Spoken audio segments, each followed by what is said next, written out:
Good evening, good afternoon, and good morning, depending on where you are. Welcome to the Global Startup Fes 2022. You're watching the live streaming from Knowledge Capital in Osaka, Japan. My name is Keisuke Inami. I'm the Chief Assistant to General Producer of Knowledge Capital Association, the leading today's program. So Knowledge Capital, we are based here in Osaka in the complex called Groundfront Osaka, right across the Japan Railway Osaka Station.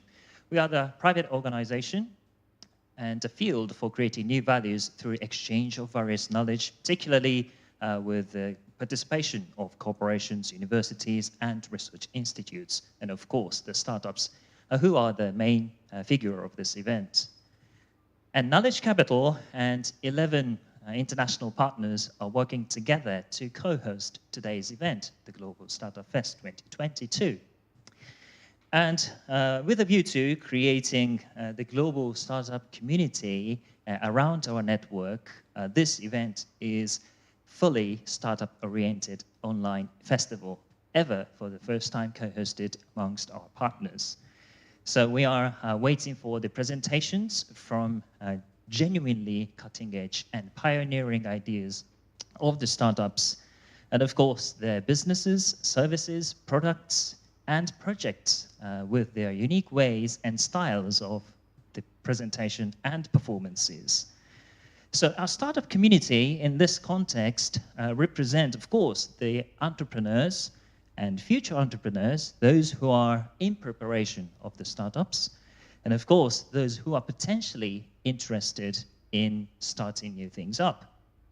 And of course, those who are supporting startups, like startup supporting organizations, namely accelerators, venture capitals, etc.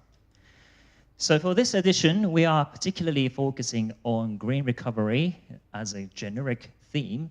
Of course, we can think of many of these topics related to this generic theme, such as SDGs and carbon neutral and smart city, etc. Today, we have a wide-ranging startups coming in from every angle of the industry, from different startup communities. So I hope it will help you and all the audience participating in this event to better understand the global and also local trends and circumstances around the startups in the world. And of course, this event helps to accelerate more support to startups and encourage the communication between or amongst different network and the communities. So without any further ado, I would like to welcome the General Manager of Knowledge Capital Association. For the welcome remarks, Mr. Nakano, please.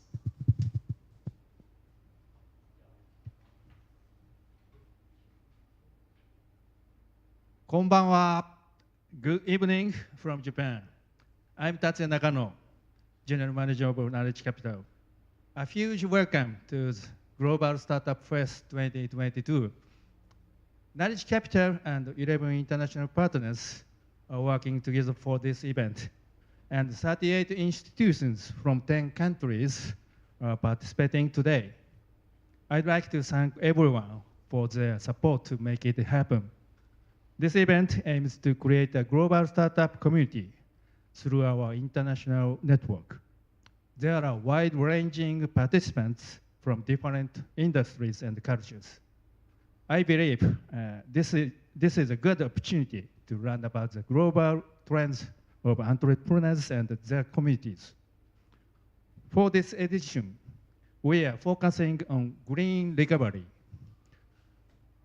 As you know, green issues are global challenges all human beings are facing. We are interested in drastic and innovative solutions that startups can uniquely present. Let's enjoy pioneering ideas and activities. And I hope many collaboration projects and support will be extended from here. Once again, thank you very much for your participation today. Thank you very, very much for the welcome remarks. And that was from the General Manager of Knowledge Capital Association, Mr. Tatsuya Nakano. Thank you very much. As you are watching the live streaming on YouTube, so you are connected through online platform. And of course, due to the pandemic and the current circumstances, it forces to stay in our own country, and we cannot travel without boundary, with freely access. So this edition of the Global Startup Fes is conducted and performed all online through the YouTube. So please do share your link and like the link at YouTube and post comments on the comment column. And of course, we are having the extra session after this event, of course, for the follow-ups for the startups supporting. So if you are interested in particular collaboration with our network, please do post your comments on that. So next, I would like to welcome the representative commentators from our partner institutions. As I said, we are all connected online by Zoom meeting, and thank you very, very much for joining us today. So I would like to introduce each one of the representative commentators here on board today. All of them are from our Knowledge Capital partner institutions across the globe. So let me go first with Mr. Hideaki Ogawa, the co-director at Ars Electronica Future Lab. So Knowledge Capital and Ars Electronica have been a very strong collaboration even before the inauguration of our facility and institution. So he is at the co-director and Ars Electronica Future Lab, one of the specific laboratory at the Ars Electronica. We have conducted many projects all together in collaboration. So Mr. Ogawa, thank you very much for joining, and let's enjoy the session. So now let's move on to the next. Ms. Sonok Kim, the president at Asia Culture Center Foundation.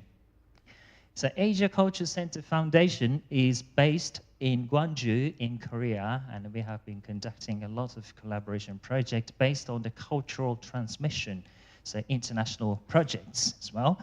So thank you very, very much for joining, and we look forward to the session later on. So the third is Dr. Lohan Eho, the Vice President at Ecolotic. Ecolotic is a national institute based in Grenoble in France. And Lohan, the camera is not fixed yet.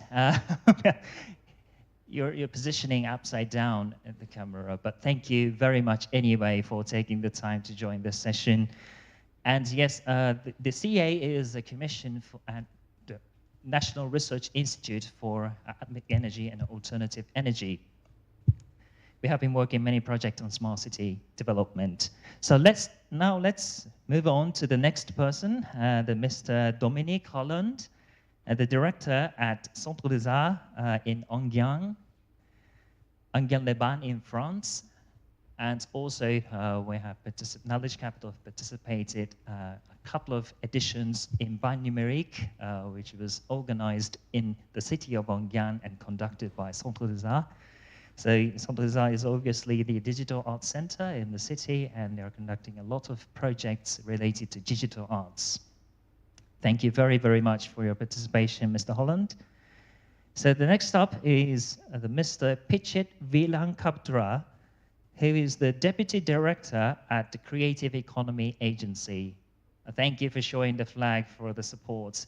And the CEA, Creative Economy Agency, is based in Bangkok in Thailand, and they are promoting and supporting the creative industries both domestically and internationally. Pichit-san also participated in many of the projects in collaboration with Knowledge Capital too.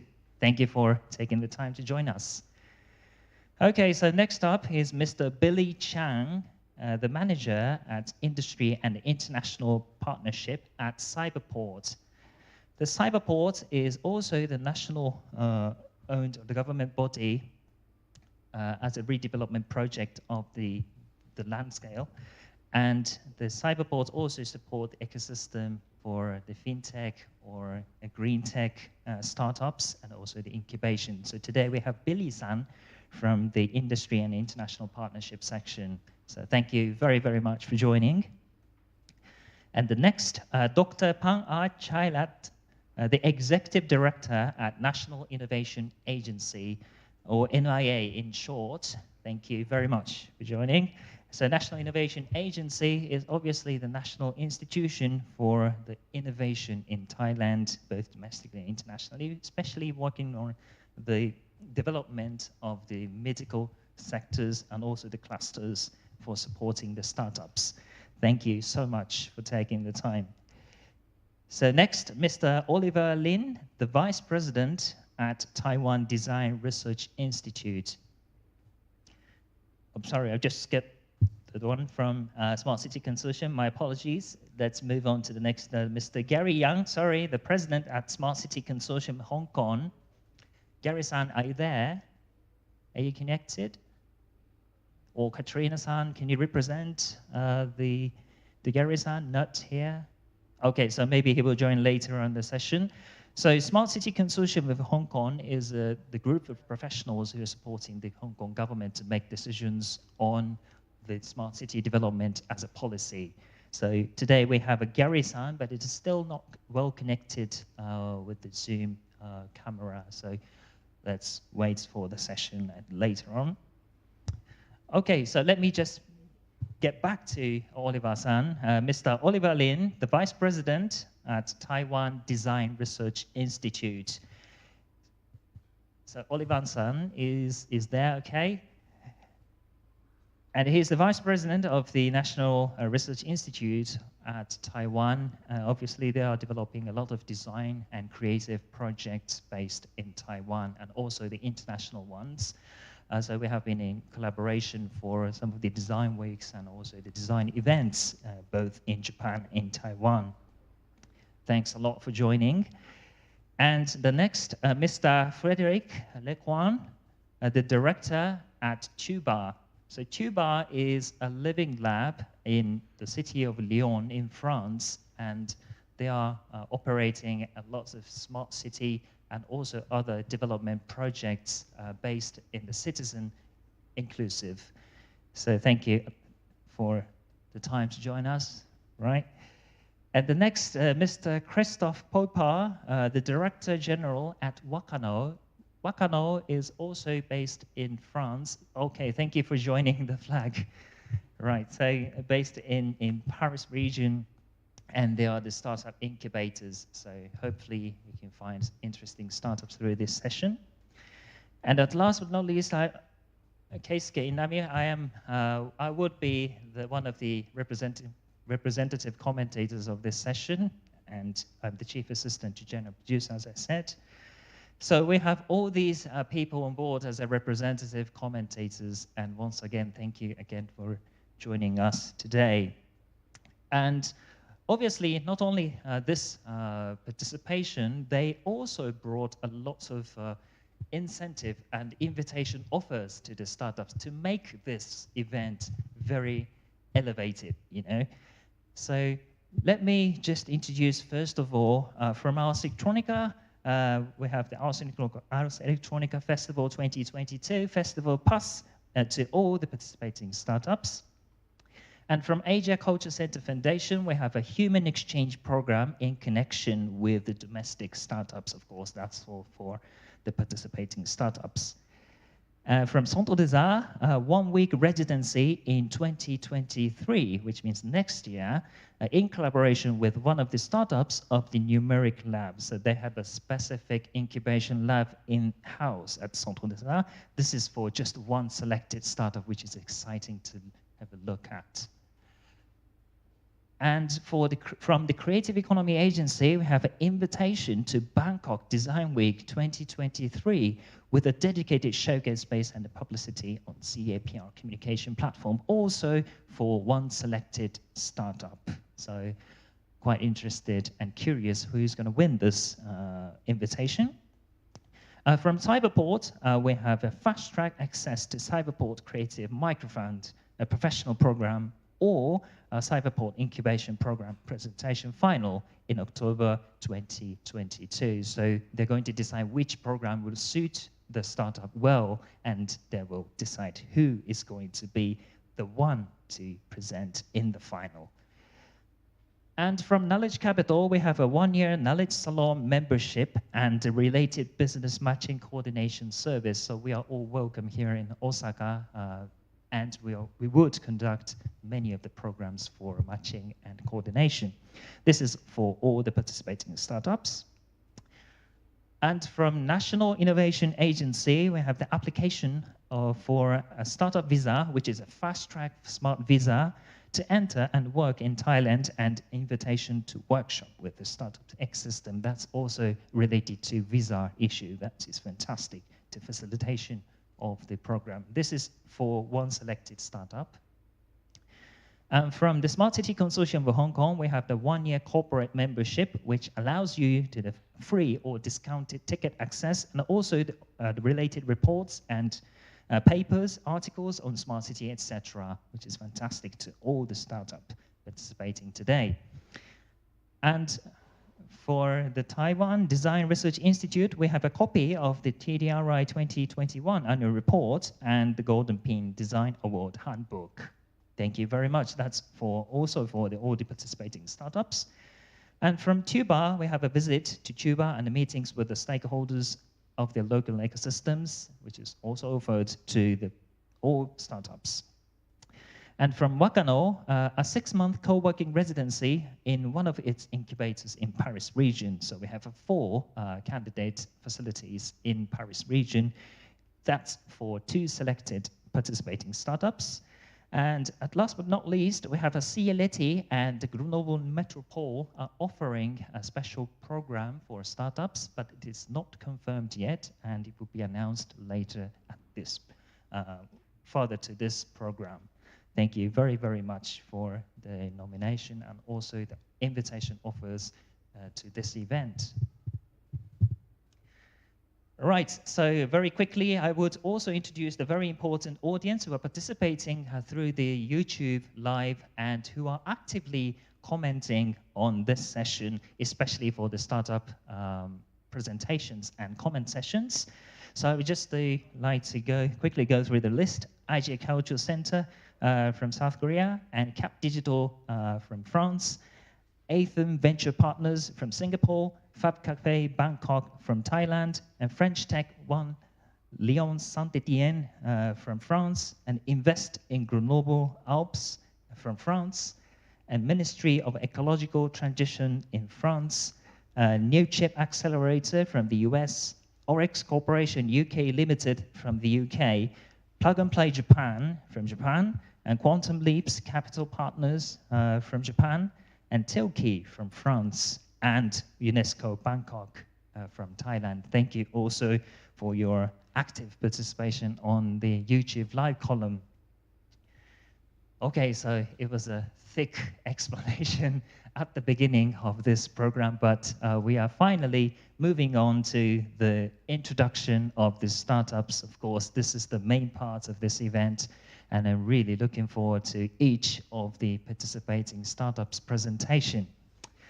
Okay, so from now, we are going to start the session with startups and the representative commentators. First, we're going to have 3 sets of presentations from startups, and then we would do a comment session from representative commentators. Right, and we're going to repeat this session until the very end, until we find who's going to win some of the very incentive offers from the invitation. Okay, so let me go for the first presenter. Can we get the introduction slides? Yes, thank you. The first presenter from Chongchun Baosun Cooperative, we have Myung-Eun Song, representing this ecosystem or the company. Are you there? Hello, can you hear us? Yes. Right, are you ready for the presentation?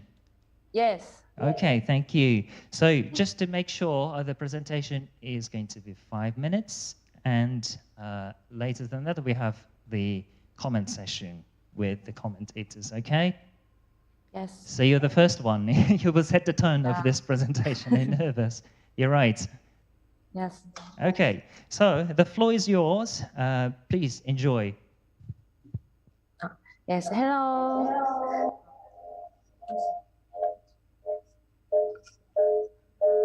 I think there is a acoustic feedback. You were in the same room with somebody else. Oh, okay.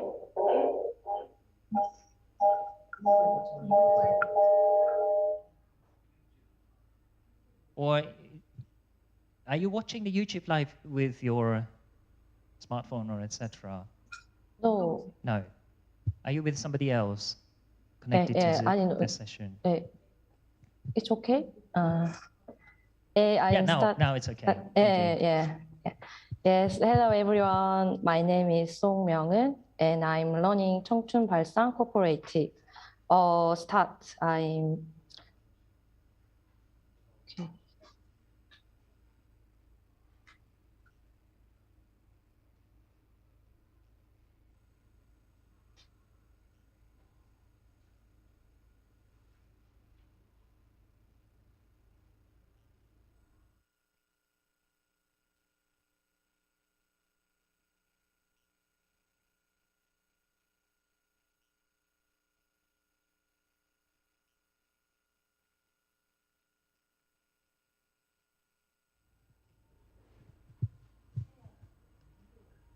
The sound is not coming out.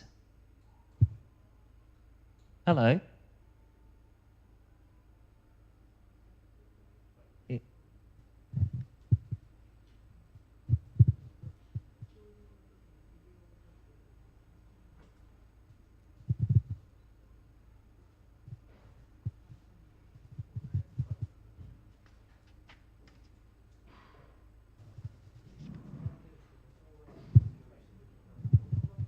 Hello, Myung-won. You're right with the video.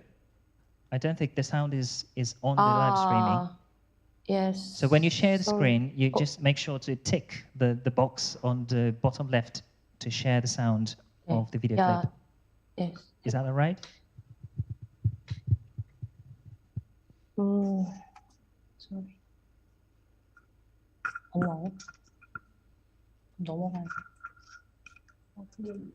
Okay, now it's on the kind of fixing okay. the issue. Is that right? I'm sorry. Very sorry. So this is happening on live. So Yeah. sometimes it happens on Zoom meeting, I think. So in the meantime, I would just like to check some of the comments posted in the YouTube live. So we have several comments already. So we have hi from the accelerator, I believe, from the US, and Fab Cafe TV just sent some hearts emojis in the post column. And hello from Grenoble Albus. Hello, thank you for joining us. And hi from UNESCO Bangkok. And hello from Plug and Play Japan. And yes, please do send us the comments on the YouTube live streaming. So ready and the back of the presentation.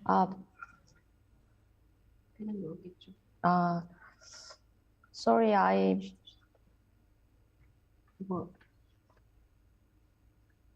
Right, just somebody else is helping in. Yeah, in order to share the sound, you need to click. 그리고 자꾸 이렇게 한국말 하시면 지금 유튜브로 다 생중계. The sound share of the pop-up window. Sorry for the technical troubles, but we are just managing to getting back to the presentation from the first presenter. So let me know just when it's okay to take your turn.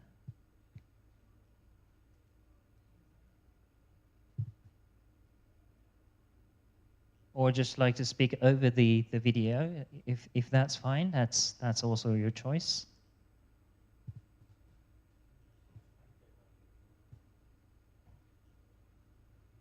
I'm sorry. Sorry, can you hear me right now? Hello? So we're just waiting for the presentation to start from the first presenter of today, which is actually from the Korea, Chongchun Baosun Cooperative, which is a very interesting project. So Chongchun Baosun Cooperative, it forms a village community and creates a foundation for village culture and economy through a cooperative structure in everyday life. Can you guys hear me right now? Sorry, I can hear you now. Oh, awesome. Thank you. Sorry, I was going to play a video, but there's a technical difficulty, so you can't hear anything right now. Yeah, So if it's okay, I'm just going to skip the video and go over to GPT. Let's get back to your presentation now then. If you'd like to speak right. over the video, that's fine also. Okay, all right, thank you. Right, thank you. So there's a technical issues. My apologies for the delay and also from the time to wait for an interesting presentation. But I think it's worth waiting because this is the first presenter of today. Okay, so please take the floor. Yes, sorry. Balsan village is very small town.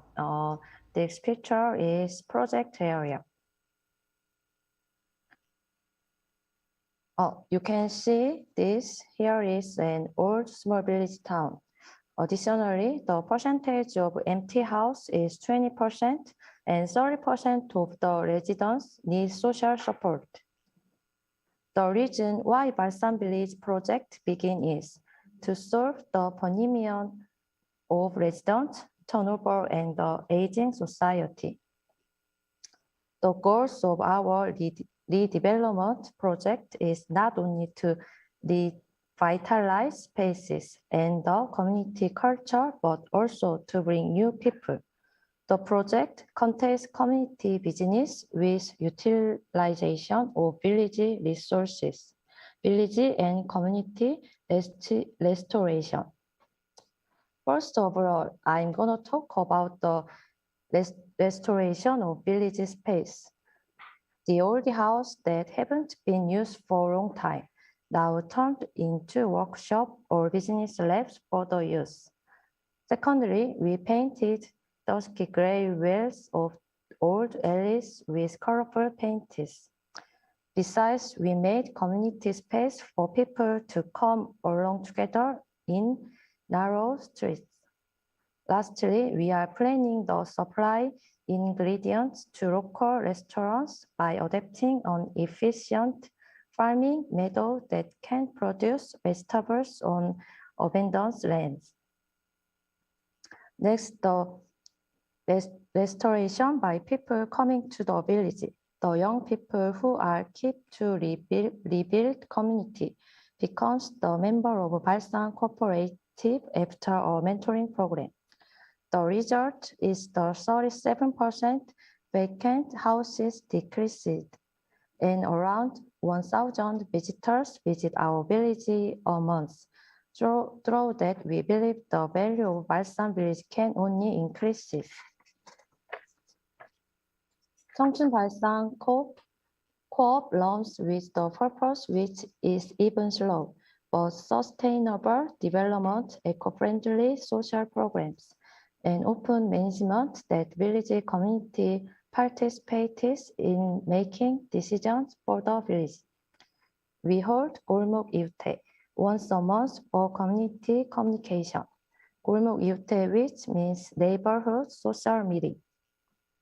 There are some good activities to help the village by reusing the village resources.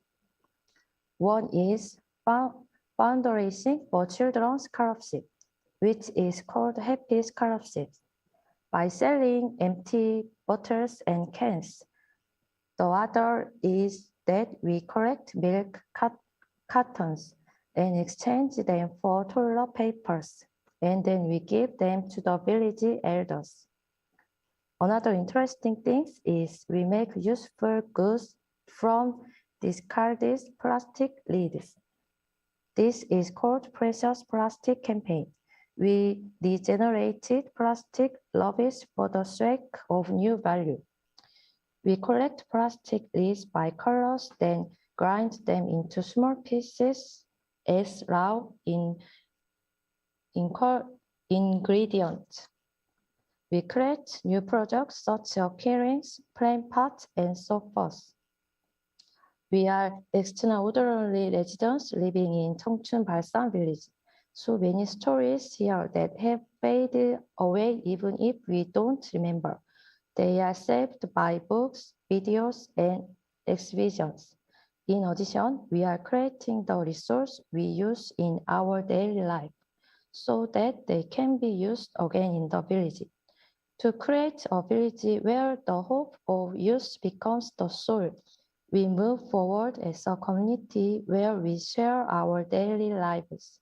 Anyone can be a community members or our Balsan village neighbors through the happy scholarship, collecting plastic lists, taking part in village cultural programs, or even our website.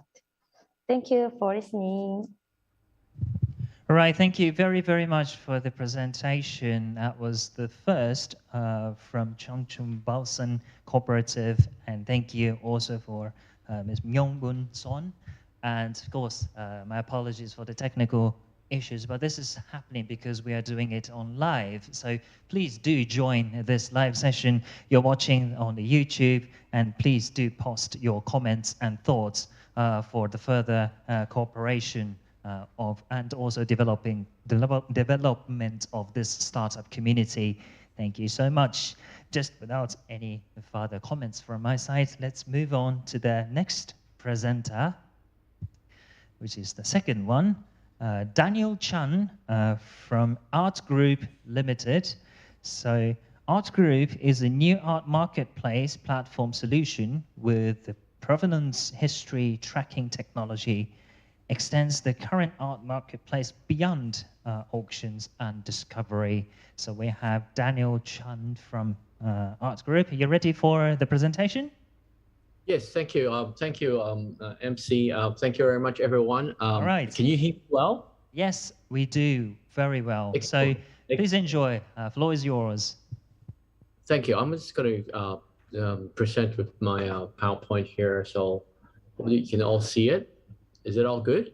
Yes. Right. Thank you. We see it perfectly. Thank you, Knowledge Capital, for inviting, and organizing this wonderful event. My name is Daniel, and I'm actually the founder and CEO of Art Group Limited. So the topic today is actually about green recovery.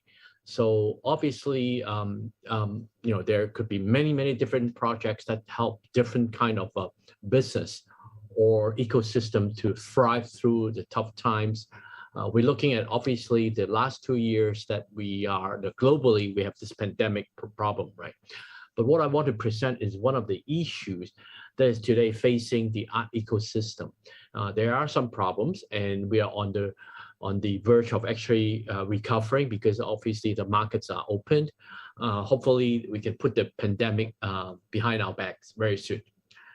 Right. Okay. So I would like to first of all bring to every one of you to actually understand that during the COVID-19, there has been a major problem with a lot of the art ecosystem. There are many different people like artists themselves, art dealers, museums are closed, galleries are closed. And then of course, the source of income, it has been diminished or reduced. Obviously over time, it takes time for them to find alternative source of income. And then depends on which countries. When we talk about SDG goals, obviously in developing countries, could be not South America, could be in some parts of Asia. There are families that rely on even tourist income. So art ecosystem itself has always been one way to actually earn kind of family income. And this is actually plaguing the whole industry. Even if you look at the COVID-19, with all the restrictions on visiting museum or visiting gallery or even meetups, there will be a problem. So I want to share with you some life case study of a local artist that we have spotted, and we have been trying to engage this local artist. This artist is actually very passionate about oil on canvas. He got trained in St. Martin, London Art School. which is very famous in obviously in art history and the practice of art itself, right? So young Philip, he has a family to maintain, so his passion obviously is to really create creations, artwork that is actually very impactful. There's a story behind every piece of art, but at the same time, he has to balance the way that he has to maintain a family. Actually, when I took delivery of one of the art pieces that I spotted when I visit one of the art fair, I like it's actually right here in the middle here, the green middle here. That's a picture I took when I spotted it, right? And later on, I make contact with him, and I actually trace back of the history of the exhibition that he has done for this art piece. It's phenomenal that for the last 5-6 years, he wasn't able to get someone to appreciate or actually to collect this piece of art.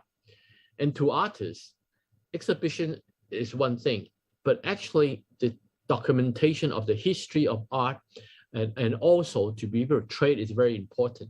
I took delivery and I learned about everything he does, right? Which kind of impacts me. So our vision to solve the problem is obviously to create liquidity in the art market for artists. So art tracks with the X means for an exchange, and as in the marketplace. So the last 2 years, actually, we have seen many art galleries around the world, not just Hong Kong. We talk about Europe, South America, even in Korea and Japan, that the art gallery needs to find a way to reach out more audience. So over here, this arrow shows you that they have been exploring many different third-party platforms. And one of the opportunity that we have, and based on my background, is the fact that we can actually apply chipsets and blockchain to help them track and trace the provenance, the history of the art piece. And we target to help this ecosystem with our technology to be able to create this opportunity so that they can self-certify their own art. So an artist can basically certify their existence and certify their creations. I have the art in the back actually. So this is what we talk about in this new whole world of art ecosystem. Of course, in the last 2 years, there's also a lot of people talking about non-fungible technology tokens, which is NFTs. But we believe that the market, by and far and large, for the entire art ecosystem is still in the traditional fine art. This is where the left-hand side is, okay? And we believe that this market really needs some help. And this is why we've created a chipset that is based on Infineon technology. Infineon today actually have access to the security IC market, over 50% market share worldwide. And we are an official partner. And where we will actually prepay these kind of gas fee into a chipset so that it's very easy onboarding for them to self-certify it. We're also part of this Art ID standard consortium based in Morocco. It's a very European-based standard right now. And we will create additional features so that we can actually, our product features will actually also be available. For example, I'll show you later on, it's an online 3D kind of a viewing room. So this is very easy onboarding for them to create their own history and certify their art piece, that whether it's a reproduction or original. And recently in Hong Kong, we partnered with a Korean gallery, which they have a gallery in Hong Kong. They have a gallery in Seoul as well. We provide a foolproof, full showcase of our solution. It's very exciting.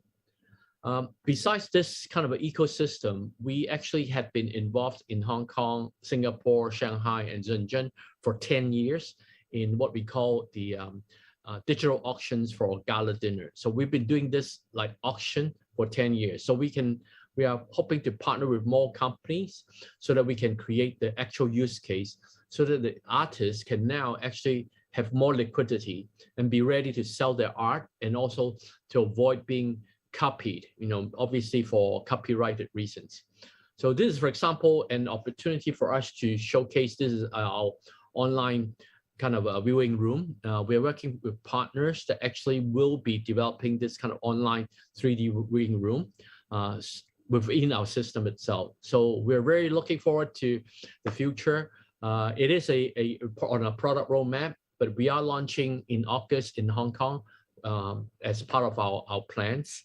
And with this, I'm very happy to answer questions later on, and thank you all the judges. And this is actually my end of the presentation. Thank you very much for the knowledge capital and all the audience out there. Okay, thank you very much.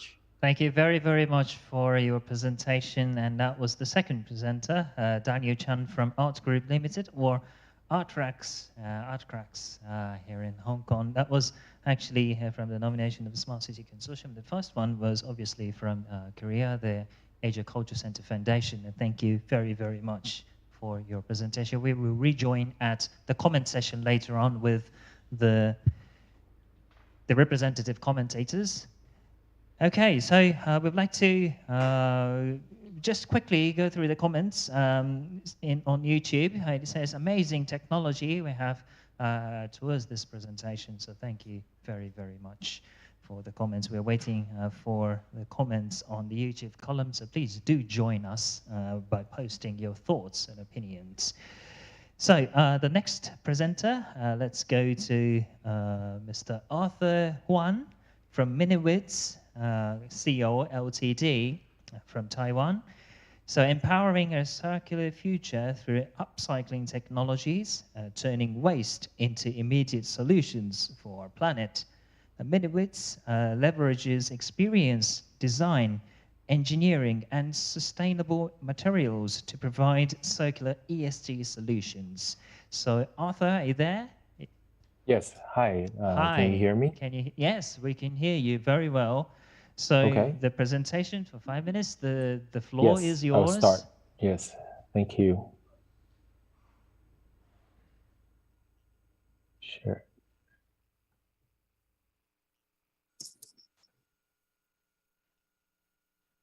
Hello, everyone. We've been around for a while, since 2005. Actually, it's even longer than that. So it's 20 years in the making.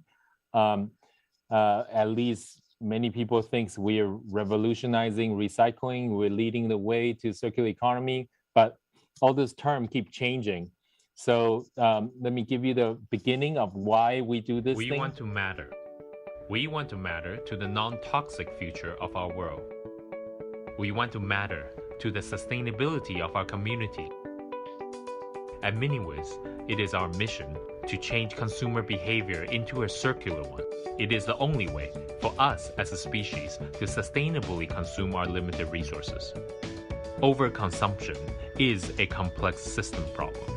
There is no single miracle cure. We want to matter by proving human consumption can be satiated with our very own trash.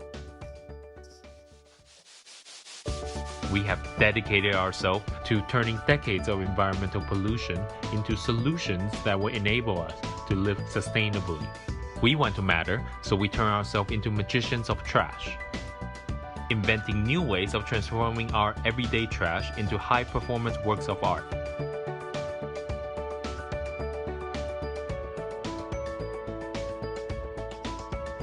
We turn milk packaging into the hottest sportswear fashion, plastic bottles into luxurious textile, cigarette butts into furnitures and glasses, using fashion and apparel waste into luxurious home furnishings, mask, PPE into cell phone chargers, single-use medical waste material into hospitals, using smart AI technology to make decentralized recycling, upcycling possible today. We head to Taiwan for this report, a company designing solutions to overcome a mounting problem of a mountain of trash. From furniture to hospital wards, all built from waste, one CEO is on a mission to revolutionize recycling. His team has used waste to develop over 1,200 different materials for use in construction. A company turning different kinds of waste, like plastic bottles, into materials for buildings and products across the world. We want to matter, but unfortunately we are out of time. Please join us in upcycling today's local pollution into circular ESG building solutions of the future. Okay, so what's interesting about all this is that there's a global crisis with sustainability, with environment. We all know that, but never really there is a dollar amount. Normally people think you have to spend more money to solve the environmental pollution issues. But actually in reality, in the green building market has not been innovating for a long time. And actually it's just a certain region, it's already $556 billion a year. And you talk about architecture and buildings, actually that's the highest carbon footprint single industry there is on Earth. 38% global CO2 emission, 23% of waste, and 40% of water pollution are all generated by building activities. And that alone, just on interior fit out, wallpapers, ceiling panels, etc. That is already a $64 billion a year market. And there's so little innovation has been done in the last 60 years. And there's very little tailwind for us for 20 years. But in the last year, US SEC has announced that all listed company has to start mandatory disclose embedded operational footprint. And Taiwan government already require all government tender to have needs to have green building cert with 10% green building product. And that require at least 20% recycled content. And Singapore, the green plan, zero waste plan is targeting building as a sector to decarbonize. And of course, this also includes the EU government as a top priority. Actually, one of a pillar, sustainable building renovation is one of the 8 major pillars for investment and carbon reduction target.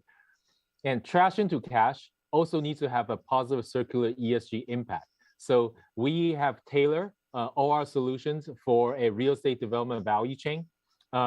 We're just 3 things that we try to empower our partners. One is LCS specification software, which is very important for you to actually understand how much carbon footprint you are actually building and designing into your structure.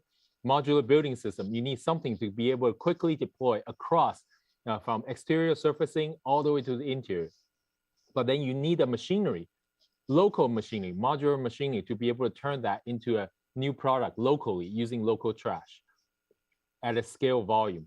And so what we are doing now is we're scaling into lots of different cities by developing this manufacturing platform. And actually all the picture you see are all the buildings we built around the world, including in Tokyo, we built the headquarters for Nike, Nike stores, Nike lab stores in Ginza. So as you can see some of these images, New York and Milan and many international cities, they're all made from local trash. And so in short, we take sorted waste.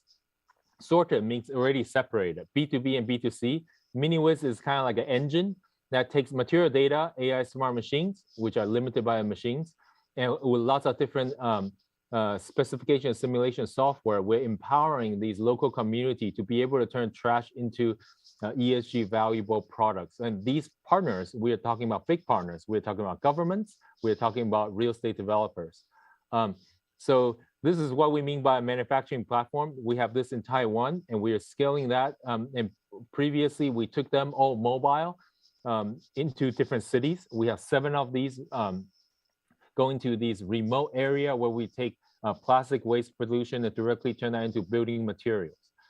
And we're also doing that in a more comprehensive way. Hopefully you see this very soon.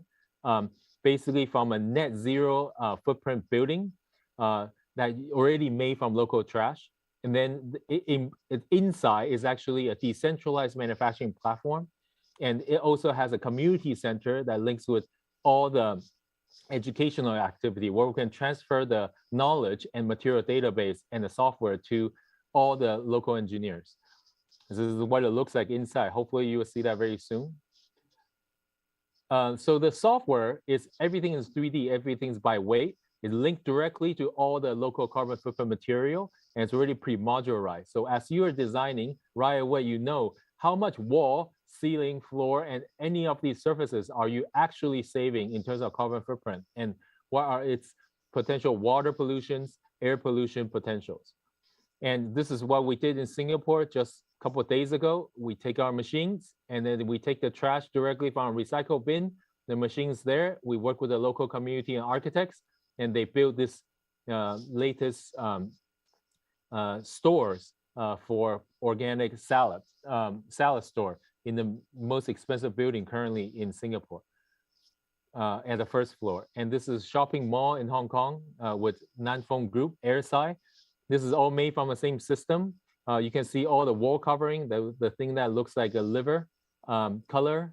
They are all made from fashion waste and turning that into a soundproofing, antibacterial, antiviral, durable, sound insulating materials. And this is the biggest real estate developer in Taiwan, and that's their corporate headquarters. Pretty much everything you see here is made from trash already.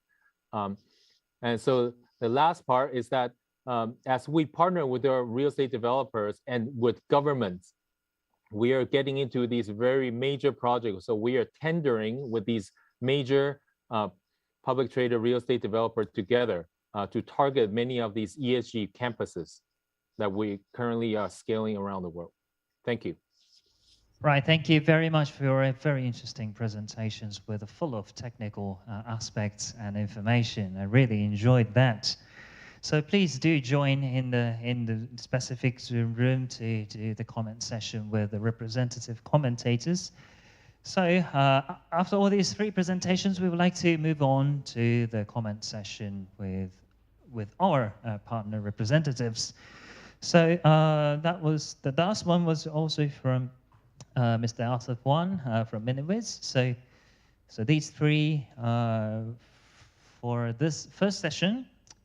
Let me just invite Pichit-san for the commenting on Chongqing Baosun Cooperative. Would you like to start your comment? Yeah, okay. Thank you for the presentation. I'm very glad that the project is trying to connect, reuse, and upcycling things to rebuild community. In a way, I think Baosun Village has potential to be maybe a kind of tourist destination from the project you're trying to achieve. Right now, things that I think you maybe need to improve is like things that are important for tourists or people who visit in the village. Like right now, I'm not so sure you're limiting the materials or source of upcycling things, just like the lid cap into a molding that I'm not so sure maybe just a souvenir of visiting. Maybe you could take it further, analyze like customers' journeys that visit into the village and see how the behavior or things that they might impress with the outcome of the molding of the cap lid, or even take it further, like maybe cooperate with other materials and techniques to see how you could use various techniques and materials to build things, to re-enhance how you're going to build the community in Baosun Village. I think this is my comment. Thank you so much, Pichit-san, for your insights and comments. Yes, let's hope there should be an opportunity for further development in the future. Okay, so let's move on to the next. Dominique, would you like to comment on Art Group Limited? Next. Oui, merci tout d'abord pour me permettre cette intervention. Donc sur Art Tracks, tout d'abord, j'observe un élément intéressant, c'est que le speaker a fait référence aux objectifs de développement durable, aux 17 objectifs de développement durable. Et je rappelle que j'y suis particulièrement attentif puisque je suis moi-même le coordinateur des arts numériques au sein des villes créatives de l'UNESCO. Et ce sujet est important. So I'll be translating. He says thank you for letting him speak, make a comment. So he sees a very important element in the presentation, which are the mentioning of the SDGs. He's particularly keen on the SDGs as he's coordinator of the UNESCO Creative Cities in Digital Arts.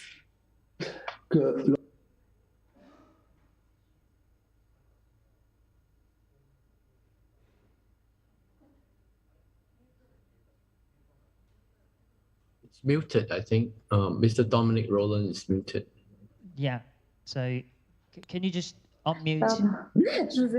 Yeah, thank you. Sorry, yes, j'avais coupé le son.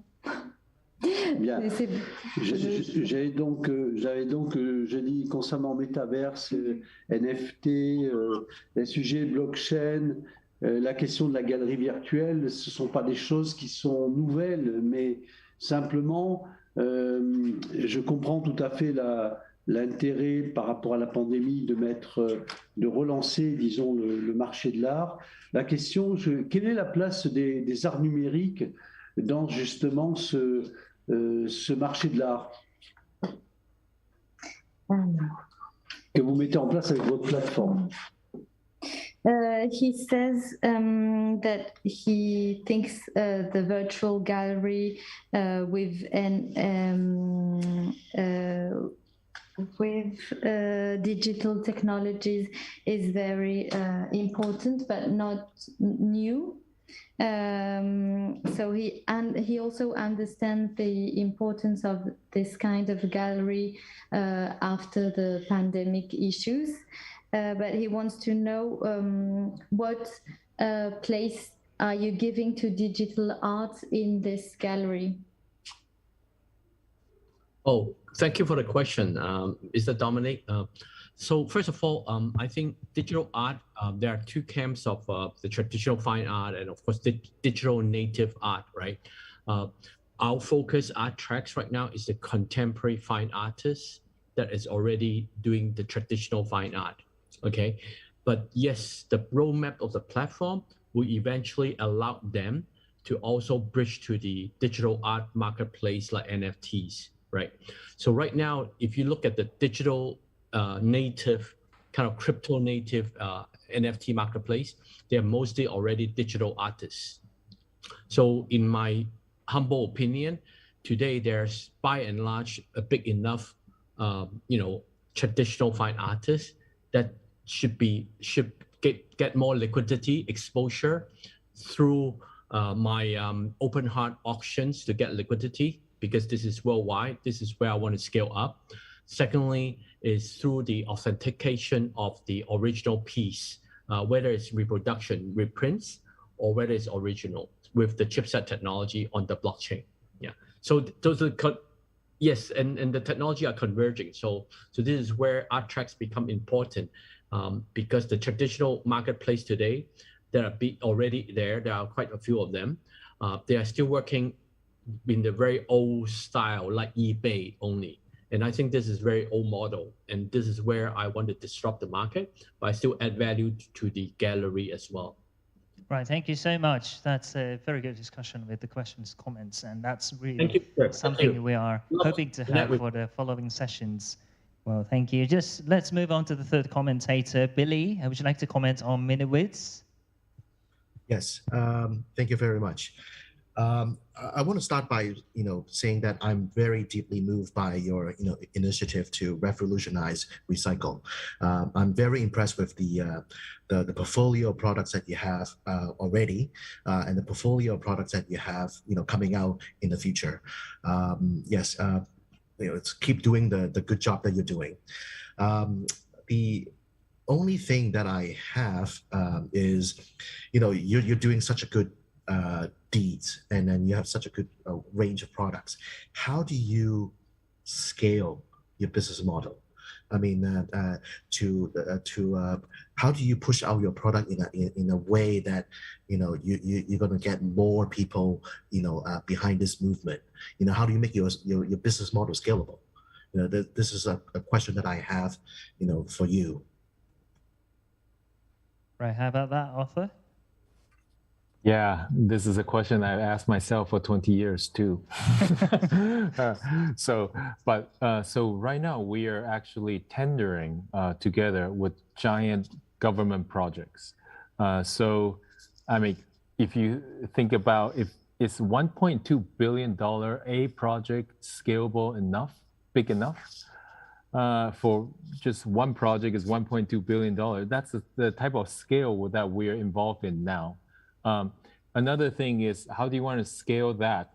The biggest hurdle for all real estate developers do not give a crap about sustainability, do not care about community at all. Let me just be frank.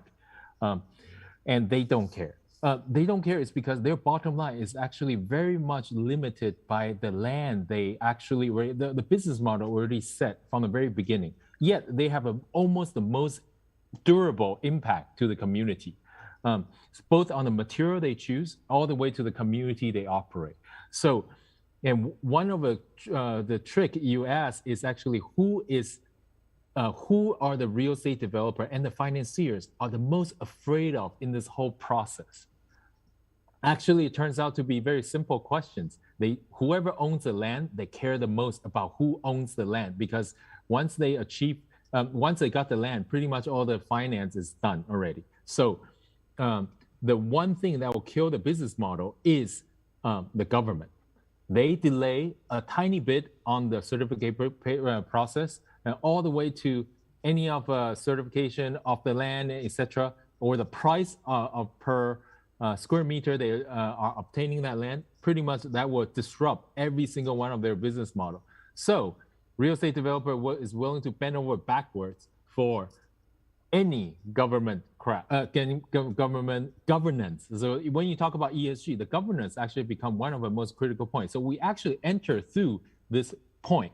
And to scale that, one of the things that in every city from Singapore to Hong Kong to even Taipei, or to Abu Dhabi, to Monaco, to Milan, one of the biggest issues from every single one of a real estate developer and government alike is that there are no such supplier that's currently can match the market price.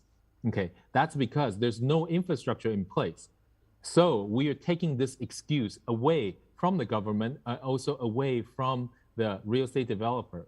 We're offering, with our infrastructure, market price product at scale. So pretty much you cannot, and of course, this also linked to a third party, all kinds of ESG, LCA analysis. So you can even predict how much carbon footprint are you matching your carbon saving goals before any project goes on, and with a third party certification.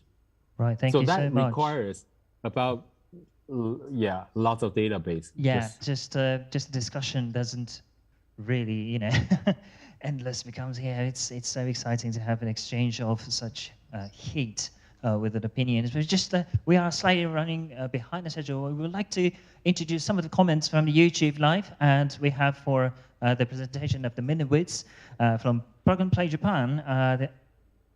We have very interesting comments in here.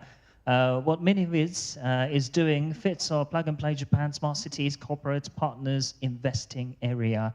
And if you ever plan to scale more in Japanese market, please feel free to let us know. And some of the comments are on the Miniwits presentation. So Arthur, if you would like to spare some time to visit the YouTube Live and post some answers to the questions, that would be pretty much appreciated.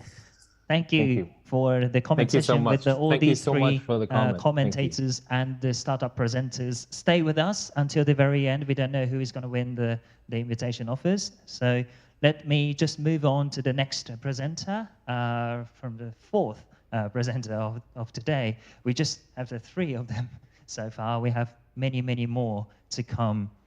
All right. So the fourth presenter will be Levent Gauguin from Kenchu in France. So Kenchu helps cities and innovators exploit digital innovations and build smarter urban developments. So Levent, are you there? Yes, I am. Yeah, can you hear us? Yeah, I can. Right. So just a kind of reminder, this is a 5-minute presentation. It's not that too long as you expected, but please do take the floor and enjoy it. Okay, great. I hope you can see my screen.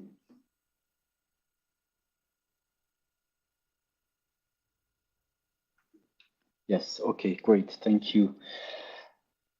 Yep. Yeah, so as you know, cities today facing very important environmental, economic, and social challenges. They actually occupy only 2% of the Earth's surface, but at the same time, observing more than 55% of the world population, and even more in Japan and in Europe in particular. And the city resources like transportation infrastructure, water, energy, in particular, the air we breathe, actually, more importantly, should be shared by this increasing population. At the same time, cities only occupying this less than 2% of the Earth's surface, they consume more than the 78% of the world's energy and produce, unfortunately, more than the 60% of the greenhouse gas emissions. And this needs to be changed in order to have more resilient, sustainable, and safe cities. ICT, the information and communication technologies, indeed have great potential to help cities for those challenges.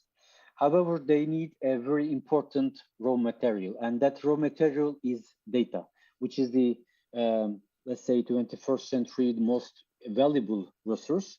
And every city actually is wealthy about that resource. However, those raw material, let's say the data, is only available in the raw format.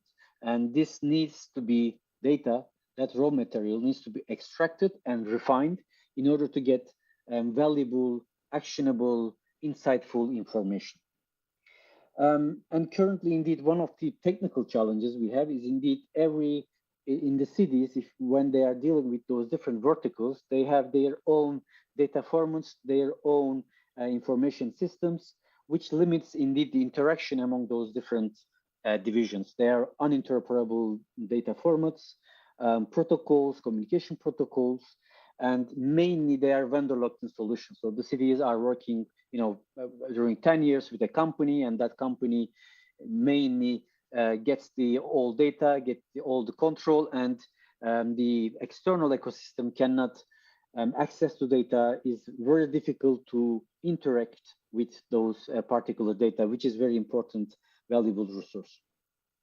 So what we do in Kenchu is indeed we accompany cities for their whole digital transformation. We simplify access to that data. We unify the access to data. We build connectors to each of those different data formats, data protocols, and we unify under a given unique platform. We apply then intelligence, AI. We do analysis of the past data. We provide the real-time information, but also we provide forecasts. And at the end, in order to build smart city applications from different domains, from elderly care to smart mobility, to environmental monitoring, even smart skiing type of applications. And we are different because we can really connect very quickly those different data sources in hours instead of weeks from our competitors. Let's say we are also integrating these analytics and predictions intelligence in that data. So we do not only provide raw data. We have an open approach. We are providing the core of our platform is open source in order to create an ecosystem and community that can use our platform to build those kind of smart city applications. And we are a spin-off from CALT, our platform is based on 7 years of R&D and extensive experience in the smart city deployments. So very, very concretely, we want to save the planet. As I mentioned, the transportation is one of the issues in the cities in particular. They are responsible of the 75% of the CO2 emissions in the cities. An important part is coming from the passengers' mobility.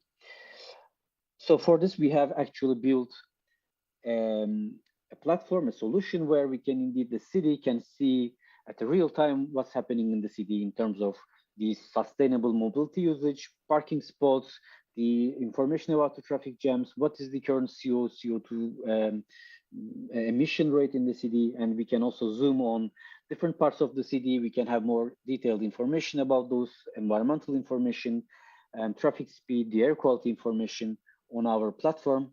And at the end, we also help cities to monitor the impact that they can take, like they install a new bike station or new bus station. What is the impact of that action to the environment, to the economy, or to the citizen satisfaction? Another objective we have is indeed we want to save lives. This is a relatively recent tweet from the New York City's mayor, which is done after a fatal accident of a young lady in an intersection. It was just killed by a school bus that was didn't see the lady and went over. Unfortunately, this kind of situations happens in EU and US, and about half of the road accidents indeed occur in those intersections, and many of them ending up with fatalities. So what we had been doing indeed with our partner Columbia University, detecting those dangerous situations, detecting these traffic situations in intersections, and when we detect those dangerous situations, we are triggering alerts, we are counting the vehicles, we are also measuring the impact of the environment on the intersection management, how to improve indeed the fluidity of the traffic based on all of those data. So this is the dream team of Kent-U. This is an award-winning team. We have been involved in more than 15 smart city deployment projects. We have a strong technical background, but also most importantly, we are leading an international alliance on smart cities in which many cities are following our leadership. Grenoble City in France, Taipei, Busan, Fujisawa, Tsukuba from Japan. They are joining us in our this citizen-oriented vision. And if you are also sharing this vision of what is the city but the people, please join us and let's build the cities of the future together. Thank you very much. Thank you so much for the presentation, Levent. Oh, so that was the presentation from Levent Guggen from Kent-U in France. So it was a startup created in the city of Grenoble, and we have done so many smart city projects as a knowledge capital as well. Thank you once again for your interesting presentation, and please don't forget to join the next room for the comment session. Okay, let me just move on to the next presenter, who is the fifth, and who is the Junichiro Katayama from Semco CO Ltd from Japan. Hello, are you there? Hello, hello. Hello. Okay. Can you hear us? Yes, yes. Right, yes. thank you so much. Yeah. So your presentation starts now. Okay, thank you. Thank you for inviting me to this very impressive conference. So my presentation today is about innovation of pest vision, technology for greener world. I'm Junichiro Katayama, president of Semco Japan. We have been in the pest management industry for more than 50 years. I'm second generation. I have been the president of the company for 20 years. And as you know, we have a lot of pest problems. Roaches is quite easy, disgusting to see when you are having a dinner with your friend. Houseflies also the same. And mosquito kills a lot of people around the world by transmitting dengue fever, malaria, chikungunya, and so on. So we have a lot of pest problems. Recently, last month actually, I visited Singapore. This is my friends, you see, they are water polo players. They eat a lot, you see. I treated them at a very nice, you see, outside terrace, you see, restaurant. And as you can see, there are open air, lots of lights, and green with a lot of moisture and temperature. This should be the ideal environment for the pest to flourish. But I didn't find any pest around. If this is in Japan, you see flying insects all around, and maybe you have an ant problem, spider, a lot of things, but there in Singapore, there are none of them. Why is that? They do a lot of pest management, you see, treatment, typically using a pesticide. It's a quite common practice to use this fogging system, fogging treatment around the condominium or forest and so on. In the food handling facility, they use a lot of sprayers and spray to spray to apply the pesticide that they are doing. That's why we don't see any insect else even outside. But as you know, that the pesticide is poisonous. It's a poison to kill the insect. And on one hand, we have a pest problem, but the other hand, we have a pesticide risk. We have to take a balance of them. So, Junichiro, are you okay with your PowerPoint? It's not shared on your screen. Really? Okay. Oh, sorry. Yeah, it's not okay. so I forgot to. Okay. Sorry, just taking your time. I just had a notice from our technical staff. Okay. Yeah. Is that okay? Yeah. Now we can see it. So perhaps you can come back to your point very briefly with your PowerPoint slides. Okay. Sorry about this. Okay. Yeah, I'm just talking about it's the pest problems here. And then you see we have a pass here, as I told you, and there's the water polo guys. You see there are water polo players eat a lot in the outside restaurant, and there are no pests around. So they use a lot of foggings. You see treatment, pesticide, all the things. So now here, you see we have the problems, and on the other hand, we have a pesticide risk. So here we have a solution. You see, there is a good way to reduce the use of the pesticide. That is insect monitoring. By identifying and also counting the pests, you see, around the environment, you see, like, we can have a better solution. If we find a cigarette beetle, then there must be a source like flower or tea leaves or dry wood foods around, you see, your house or around your storage or wherever. If you find a moth flies, you see moth flies type of flies, small flies flying around, there must be a source in the drain system or toilet and so on. So basically you have to clean up the source of those pests that we are doing. Professional pest control company are doing this kind of procedure to bring back all the, you see, this kind of sticky trap, you see, which capture the pest by using a light or typically ultraviolet light, and then bring back the sticky trap and analyze, you see, by the specialist like him. This is my staff. He's analyzing, counting. This is the pest, and make a report and make a recommendation how to improve this environment that the professionals are doing now. It's a quite common practice. But as you know, that the challenge of the monitoring procedure is very, very time consuming and exhausting, which requires high skills, obviously, and knowledge of the past. If you see those pests captured by the sticky trap, it's a lot of pests. You see, you have to count one by one and identify what kind of pests are they. That's what they are doing. So to solve this, the challenges, we innovate the AI-based real-time pest monitoring system called Pest Vision. Pest Vision, the AI technology to identify the pests and count.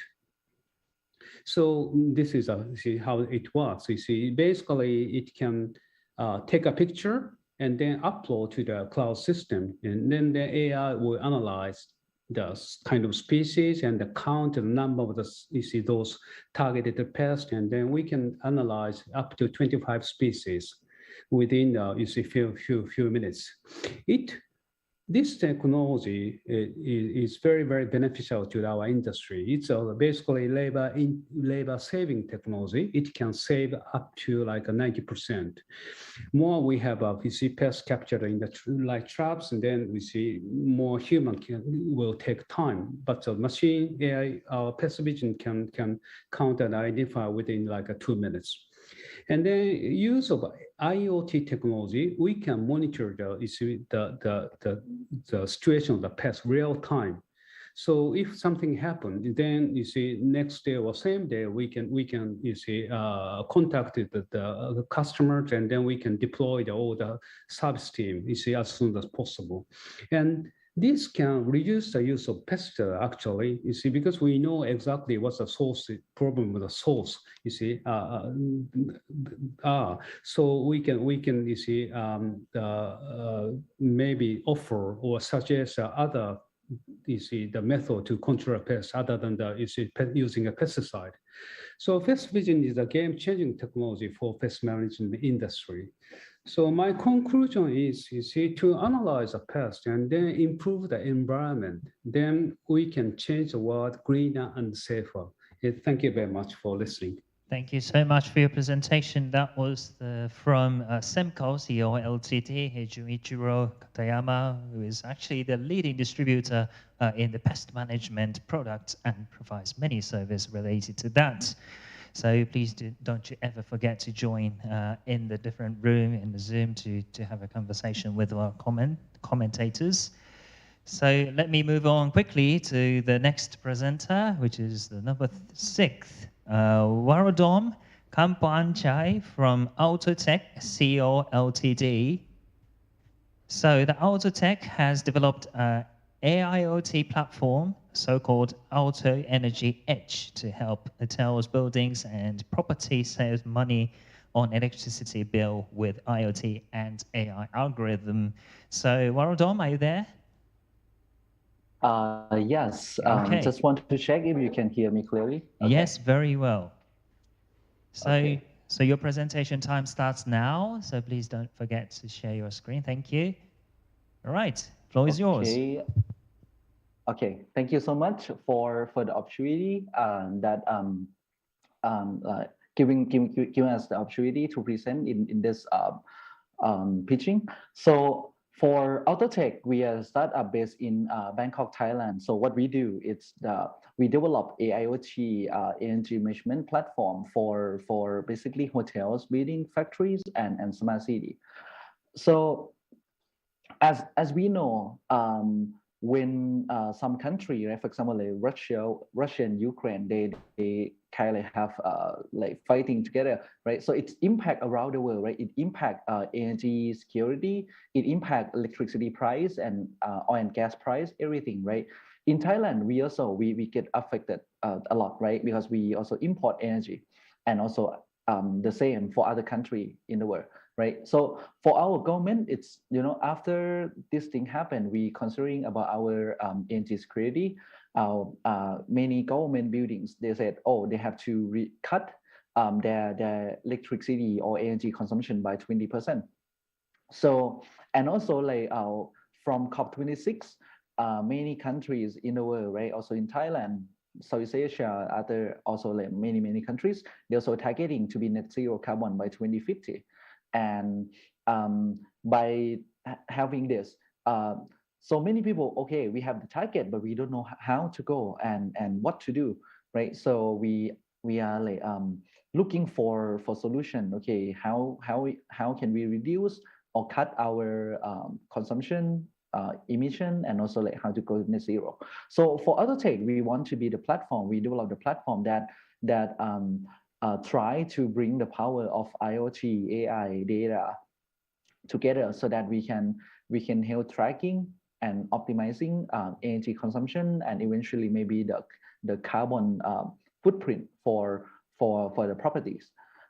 So why we start with the building? Because building has one of the most potential sector that can reduce CO2 emission at lowest cost, because it's not impacting with the productivity, or it's not like it's kind of easiest way to easiest sector to do, right? And not only us to think about this, many corporates, they're also targeting to cut their emission by 2030 as well. So as we have our goal, but the problem is that, okay, everyone can set the target, but it's really hard to and complicated to achieve, because in the buildings, right? Building, hotel, factory.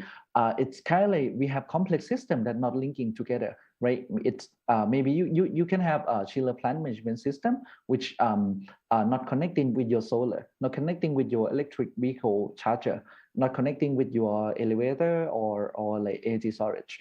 You also require expert, which is really hard to find in everywhere, right? We are looking for, we want someone who's expert and know everything, know even data to optimize the consumption, reduce footprint, but hard to find.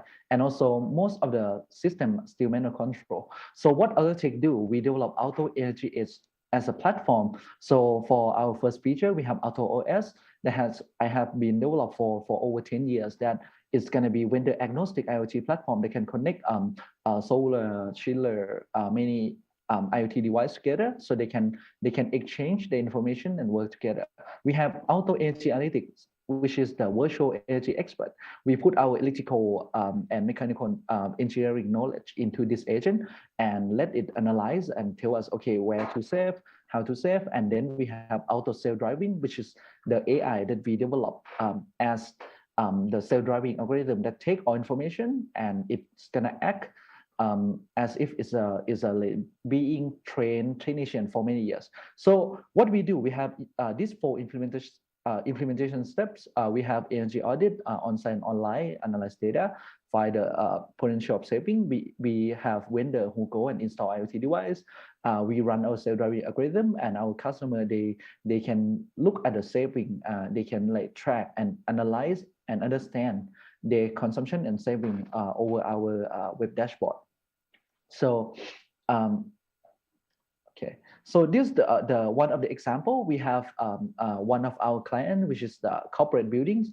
So basically this building before, everything is manual, right? It's pretty much like other buildings in many places.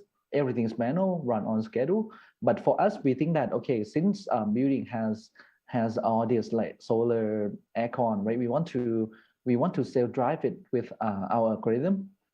So we put our software into the building. So basically, for us, we develop our solution as 2 layers. The first one is called physical layer, which is we simulate before we optimize. We simulate the building. So we build a model, try to understand all the aspect of energy, heat gain, heat loss, energy consumption, solar generation, and all these things. Try to find a way to save. And we have the cyber layer, which is our AI agent. So with this, we can enable the building with ability to see, right? It can see how many people in the building, to feel what's the comfort level inside the building. We can predict load, solar, outdoor weather using the data from outdoor weather forecast, and also act by having our self-driving algorithm. So basically, what we do, we collect all the data from building. We develop the AI agent using the technique called reinforcement learning to train it on simulated environment. After we get the train model, we put the train model into a real building, into our AutoOS platform, so that we can self-drive and try to optimize, okay, how much fresh air we feed to the system, how we run the air conditioning system and all other stuff. And also like building tenant, they can also give feedback to the building, so the building can learn from the tenant as well. So this is the example of our platform. So we can run building in self-driving mode or in manual mode for maintenance.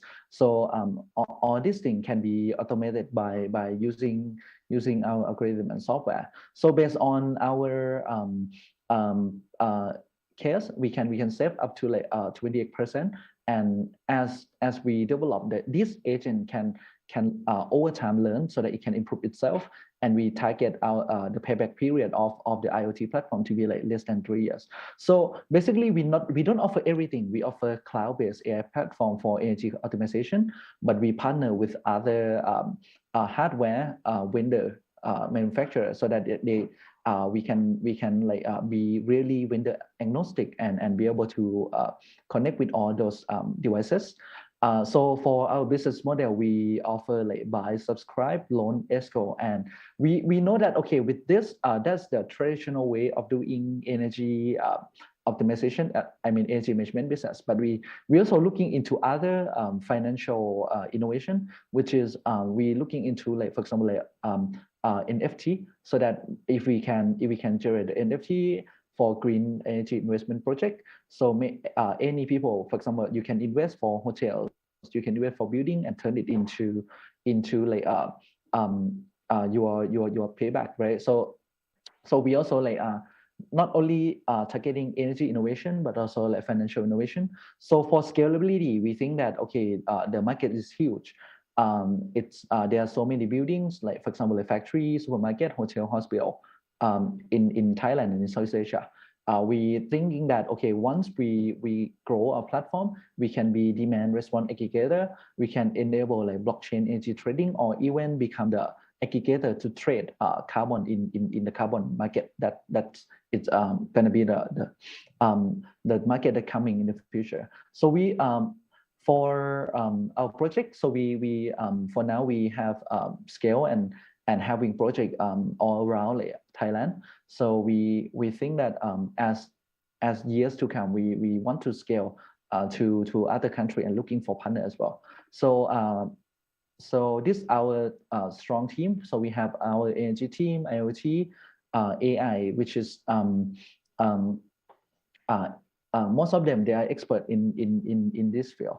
So last year only, we have been awarded and recognized by many organizations, both in Thailand and in Southeast Asia. We got like the winner of NIA Deep Tech. We got the winner of DEPA Smart City Thailand, and also like Tech in Asia. So that's pretty much it for Autotech. So and we hope that our innovation gonna bring many benefits to the society, to the city, and eventually we can drive the truly net zero economy. Thank you so much. Thank you very much for your thick information and also the very intense presentation from your side. So that was obviously from Autotech, and we had the presentation until the sixth one, and the last one was Waradom and Kampan Chai. Thank you so much for joining us. So we are starting the comment session. So please join in the separate room. Gary and Dr. Chailet and Christoph are waiting for you to join. So let me just start with Gary commenting on Kenchu, the first presentation of the second session, please.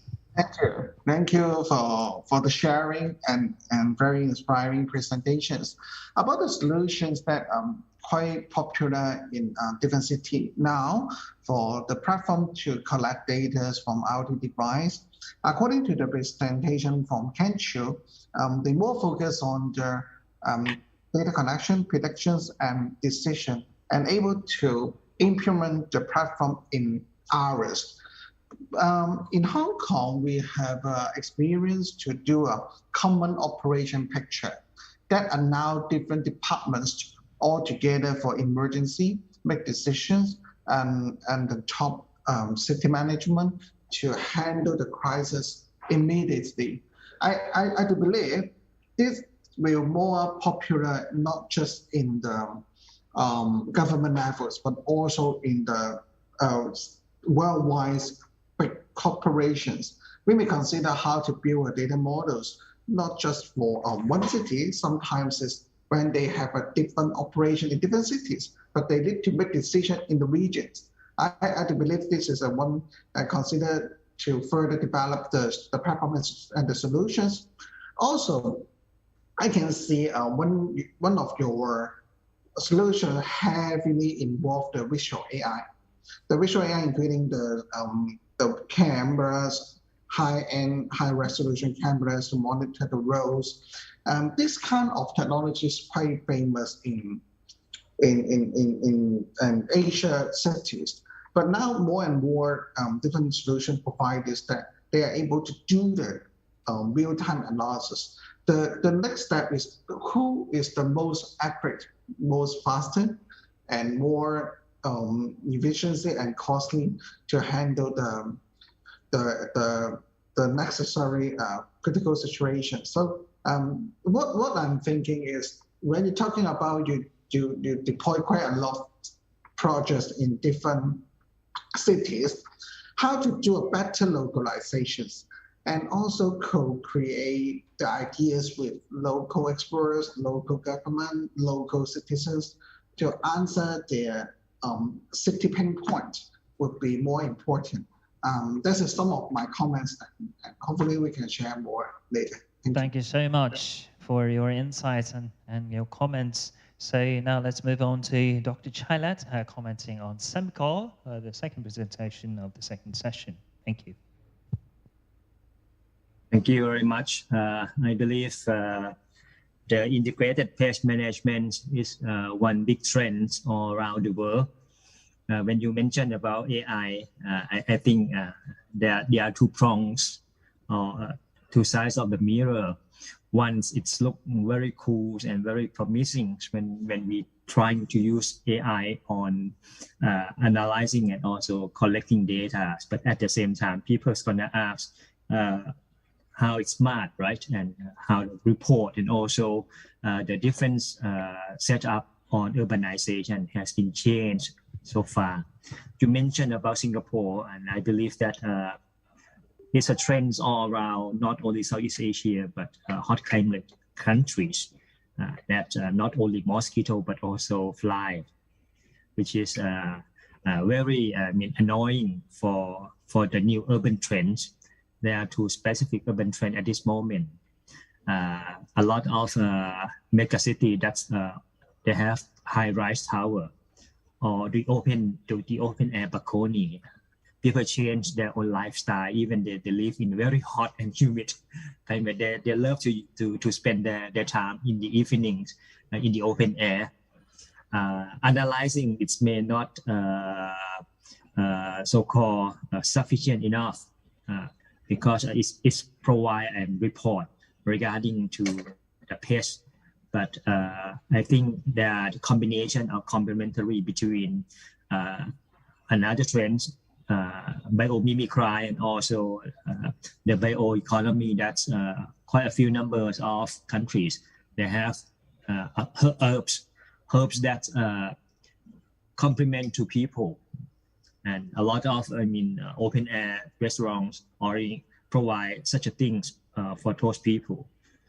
The second one and the second trend on urbanization, you will see a lot of the homey cook. Because the living expense in a lot of mega cities is very expensive. That's why street food become a very important one. That's for the food industries. So in that sense, you see, you're talking about people who live above the sky or in the sky, and at the same time, you have people walking on the street and try to have a decent food, and they are facing with this kind of so-called disturbance. But another potential, I think, it's all about healthcare industries, particularly on hospital and also wellness area. This is even more sensitive regarding to patient, and also even Japan and Thailand share similar so-called population model. We are already in aging society. So in this group of people, they require to have a very efficient analysis, and then people can manage biologically and also earth-friendly. So in that sense, I think your innovation can be fit in with so-called a local context that you are going to open up the market, and at the same time, make it more complement both real-time management. That's make IPM more relevant to each area. Thank you. Thank you very much. Thank you for your detailed insights and your very expert comments on the presentation from SEMCO. So finally, let's go to Christoph on Autotech, CO Ltd. Please. Okay, thank you very much, Warren Dom, and congratulations for your presentation. And monitoring energy consumption is strategic for the future of the planet, and your solution contributes to this collective challenge. So congratulations for your activity. Your solution seems to be very efficient, and your business seems to be operational. So I have different any question and not comments about Allotech and your presentation. First, do you design your own sensors, and do you monitor all fluids in the building, like water, gas, electricity, air, or only electricity? And second time, in your business model is only based on energy savings or provisional of services. Do you provide also engineering alternative energy for buildings, or do you provide only a dashboard and also? And at least, what about large warehouse for your future development? Thank you. Right, thank you so much. Well done. Perhaps you can write on the YouTube column so everybody is very much curious about your answers to the Christoph's questions. So you're right. Yeah. Okay, thank you so much. So we also have interesting comments in the column on the YouTube Live. So let me just pick one of them. Also from Plug and Play Japan, we have the question to Kenchu. Do you offer consulting services or tech? Teach your clients the ways to analyze those data provided. So that's also the questions we have on the YouTube column. Please do visit and post answers. All right, so thank you very, very much. So that's the end of the second comment session. And just I would like to invite you on the local distribution sites here in Knowledge Salon, just quickly have a look at the technicians table around here. So this is how we are now operating from the studio, which is actually the event space in here. Obviously, you can be more nice to the audience. So we are operating 3 different Zoom rooms in here, and also in back there we have the technicians to switch the cameras and also the sounds. Thank you very, very much. And we are working closely with the company Express, who are professionally providing this technicians and also the distribution techniques. Thank you so much. All right, let me just move on to the 7th presenter from Hong Kong, Wai Kon Son from Podgon Limited. So Podgon is about the edge device design and management and data analytics for the industrial Internet of Things. IIoT helps to improve operational performance and efficiency. So Wai Kon, are you there? Can you hear us? I think you're muted. Turn your mic on. You right?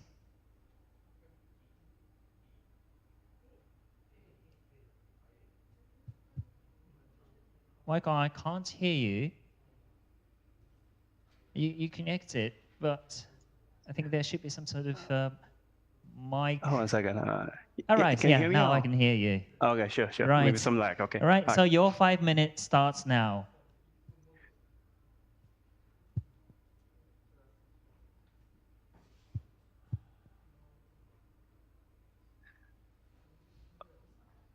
Okay, good afternoon and good morning or good evening, like us here.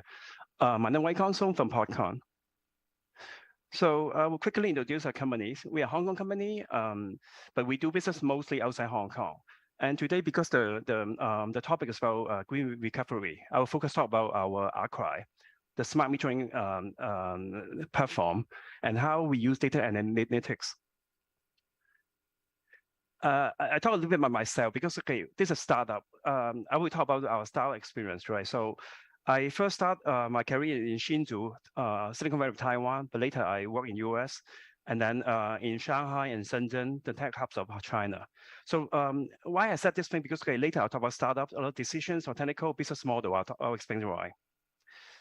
So podcons as well, okay, industrial Internet of Things. Actually, I think a lot of presenters talk about this. This is pretty much about collecting from sensors and analyze it and improve the efficiency. So this is about startup, right? Startup always often make mistakes. I will use a term called false start, borrow a term from American football. So what's the false start of for Podcon? So because we have mother company doing smart home, so we have a lot of sensor portfolio. So first we thought, oh, how about we make an IoT? Then we can sell all around the world. But later we think, okay, maybe this is not good business models. So we switched our idea about we want to be end-to-end, and then using internet technologies and solve the constraint of devices. Later we see what's the constraint of the devices. So because today's topic about green recovery, we talk about archive, how we make 100 years old dumb meters to be more smart, we can be remote reading or doing some leak detection and beyond. So first thing about internet, right? So we want to make all the IoT devices can be addressable individually. So what we're using called the version 6 of internet protocols, which is essentially very simple. So you have much bigger address space. Compare what you're using for the V4, probably using for your computers and your smartphone watching this video. So once the each devices, in our case, is the water meter can be addressed individually. You can using standard internet application like your browser connected directly. In this case, okay, so since it's standard internet application, so engineering team can using standard internet tools to do development. This proven to be much lower development cost and shorten development time. So for example, you can see from screen, right? This is in our test lab. Okay, so now we can using a web browser to connect the water meter directly to read the, say, the volume, leak detection or something. Later, hopefully I can have time to do a live demo. So if the internet is so good, why not everyone using IoT? I think that the last presenter using an NVIDIA something, why not everyone using internet directly? Because that's constraint of devices. We worked there for years, right? So the hardware limitation, even more difficult is the battery. For example, we are limited by the size of the device for the battery size. And a lot of time, like our case in the water meters, we expect the battery run for more than 6 to 10 years without recharging or replace it. So how important we solve it? So actually, the idea kind of funny. We try to make it low energy and lazy because, okay, we'll be do the minimum work. And how we do this one, actually, we're using something called real-time operating system to try to squeeze all the juice from the linear hardware and do the lazy operations, right? Of course, for this middleware, we need the right semiconductor solutions. And how we prove it's working, we're using data analytics. So for example, okay, you can see this at our lab, right? So this version of software is low energy enough, but not lazy enough. So most likely we will change the software, but maybe even sometimes change the silicon solution. So this is the device side. We try to be internet end-to-end. Another thing we will talk about data analytics. We call deep hierarchy. Actually, design this really for the utility base. In this case, it's water.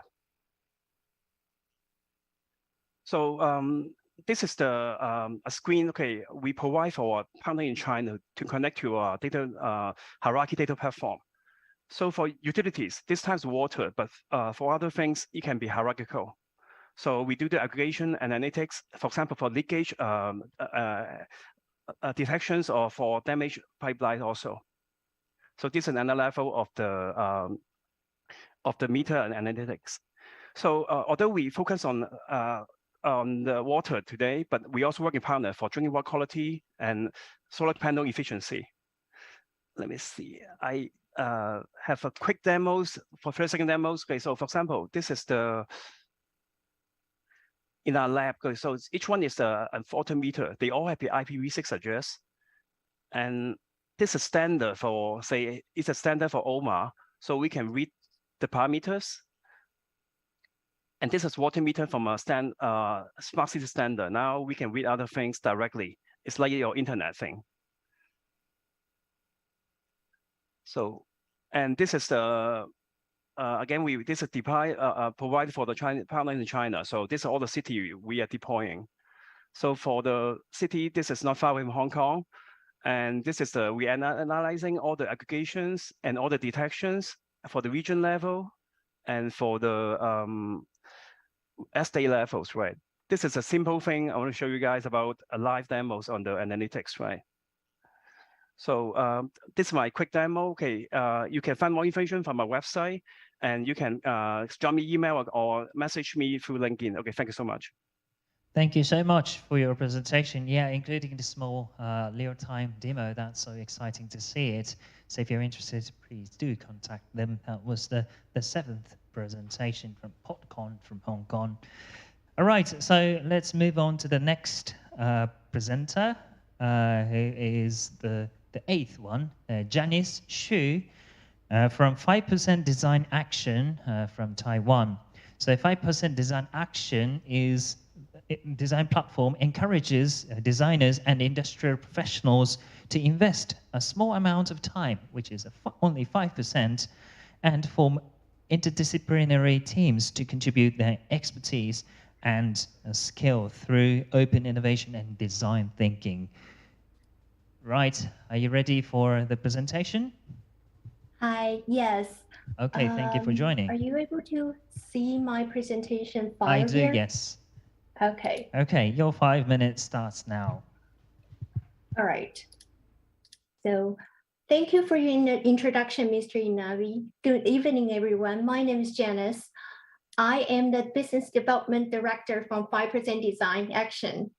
It is a great honor to be nominated by TDRI to participate in the Global Startup Festival this year, and I'm very grateful to represent 5% Design Action to share our experiences on social sustainability development with all the experts here today. 5% Design Action, oh, oops, okay, sorry. Okay, so 5% Design Action was founded in 2012, and we are the only we are the first and only certificated B Corp and service design social enterprise in Taiwan. We established an international social design platform that is, sorry, it doesn't work. Wait, all right, okay. We established an international social design platform that is also the biggest social design talent resource pool to encourage professional designers as well as experts from different fields and even senior designers to devote their expertise and spare time to make contribution to the society. We believe engaging cross-disciplinary collaboration is the key to design-driven innovation to accomplish sustainable social development. And 5% Design Action apply our social innovation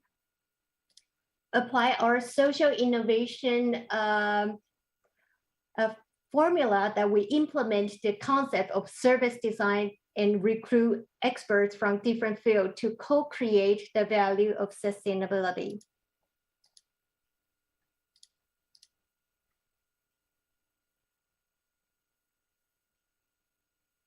We hold more than 30 large social innovation design actions in the past 10 years, and we have great amount of experience collaborating with more than 300 NPO, NGO, government, and large business corporation to design solutions for social innovation service projects.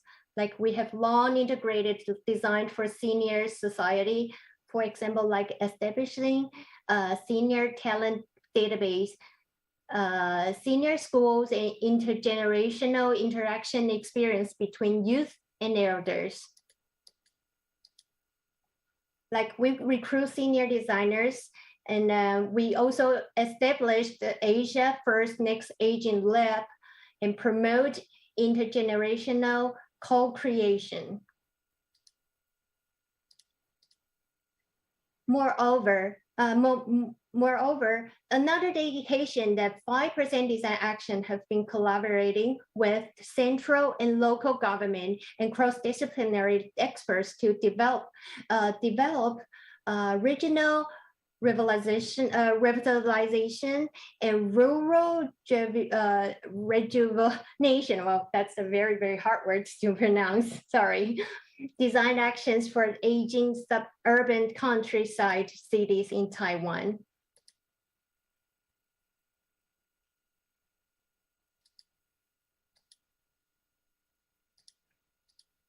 And on the top of all, the very important event that I like to raise up here is we host annually on Earth Day, as that we call 100 Reactions, the solution for our Earth, sustainable design in actions.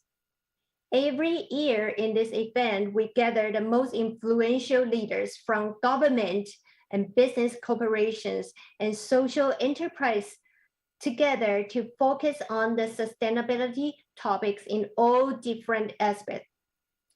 We believe that corresponding to the worldwide SDGs transformation trend, we are not alone with all the efforts and all the friends on our platform.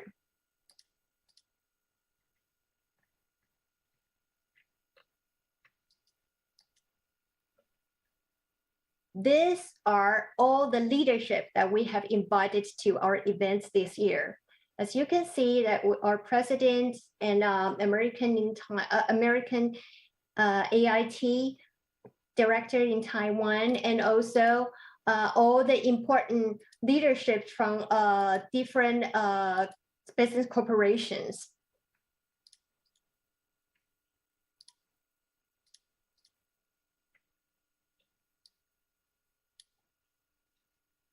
In this event, we not only talk about the challenge and bottlenecks that the corporation and our society is facing, but also the strategic planning and vision that we are leading to in the next few years. The core value of this summit. The core value of this summit is that we raise the awareness in advocacy to all the leading corporations in their sustainability development actions. So we encourage the attendees to open up the challenge they have encountered in their sustainability actions. And with the help of our platform, we group in the experts from different fields and different leadership, along with our professional service design tools. We solve the problem together. Like in this year, the summit, we think the best, we raise up the best 100 circular economy action plan in 6 different aspects. Like for example, green diet, green living, green fashion, and green service, green behavior, and green business development. We believe that co-creating with all the expertise can create sustainability impact to the society.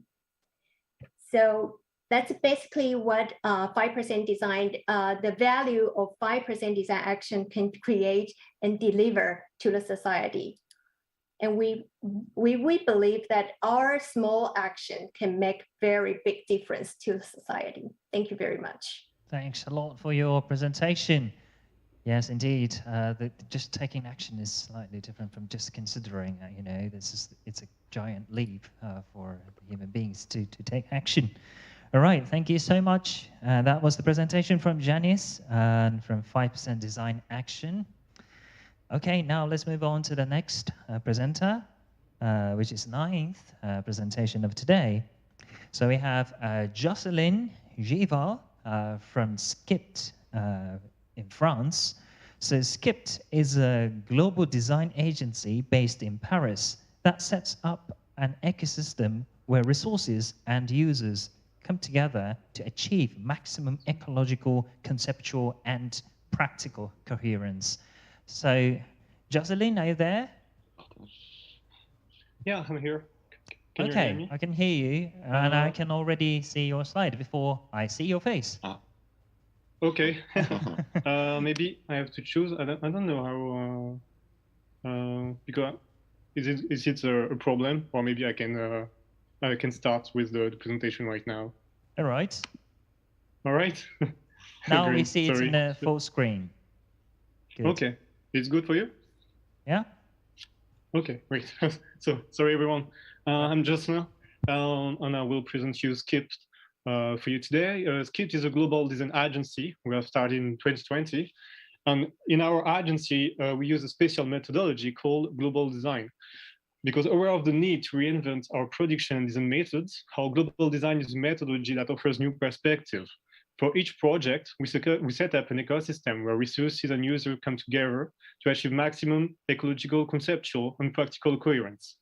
Thanks to this methodology, we support companies and public institutions in the implementation of an ecological approach by designing tailor-made design projects combining aesthetic, autonomy, and sustainability.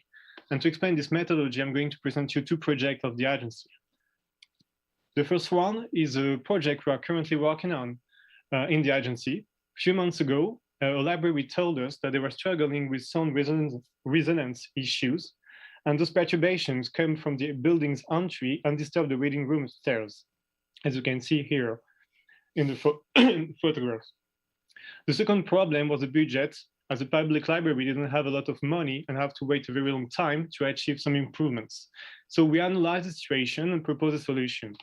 We proposed them to use all the paper, books, magazine reviews, newspaper they throw every month to make them acoustic panels.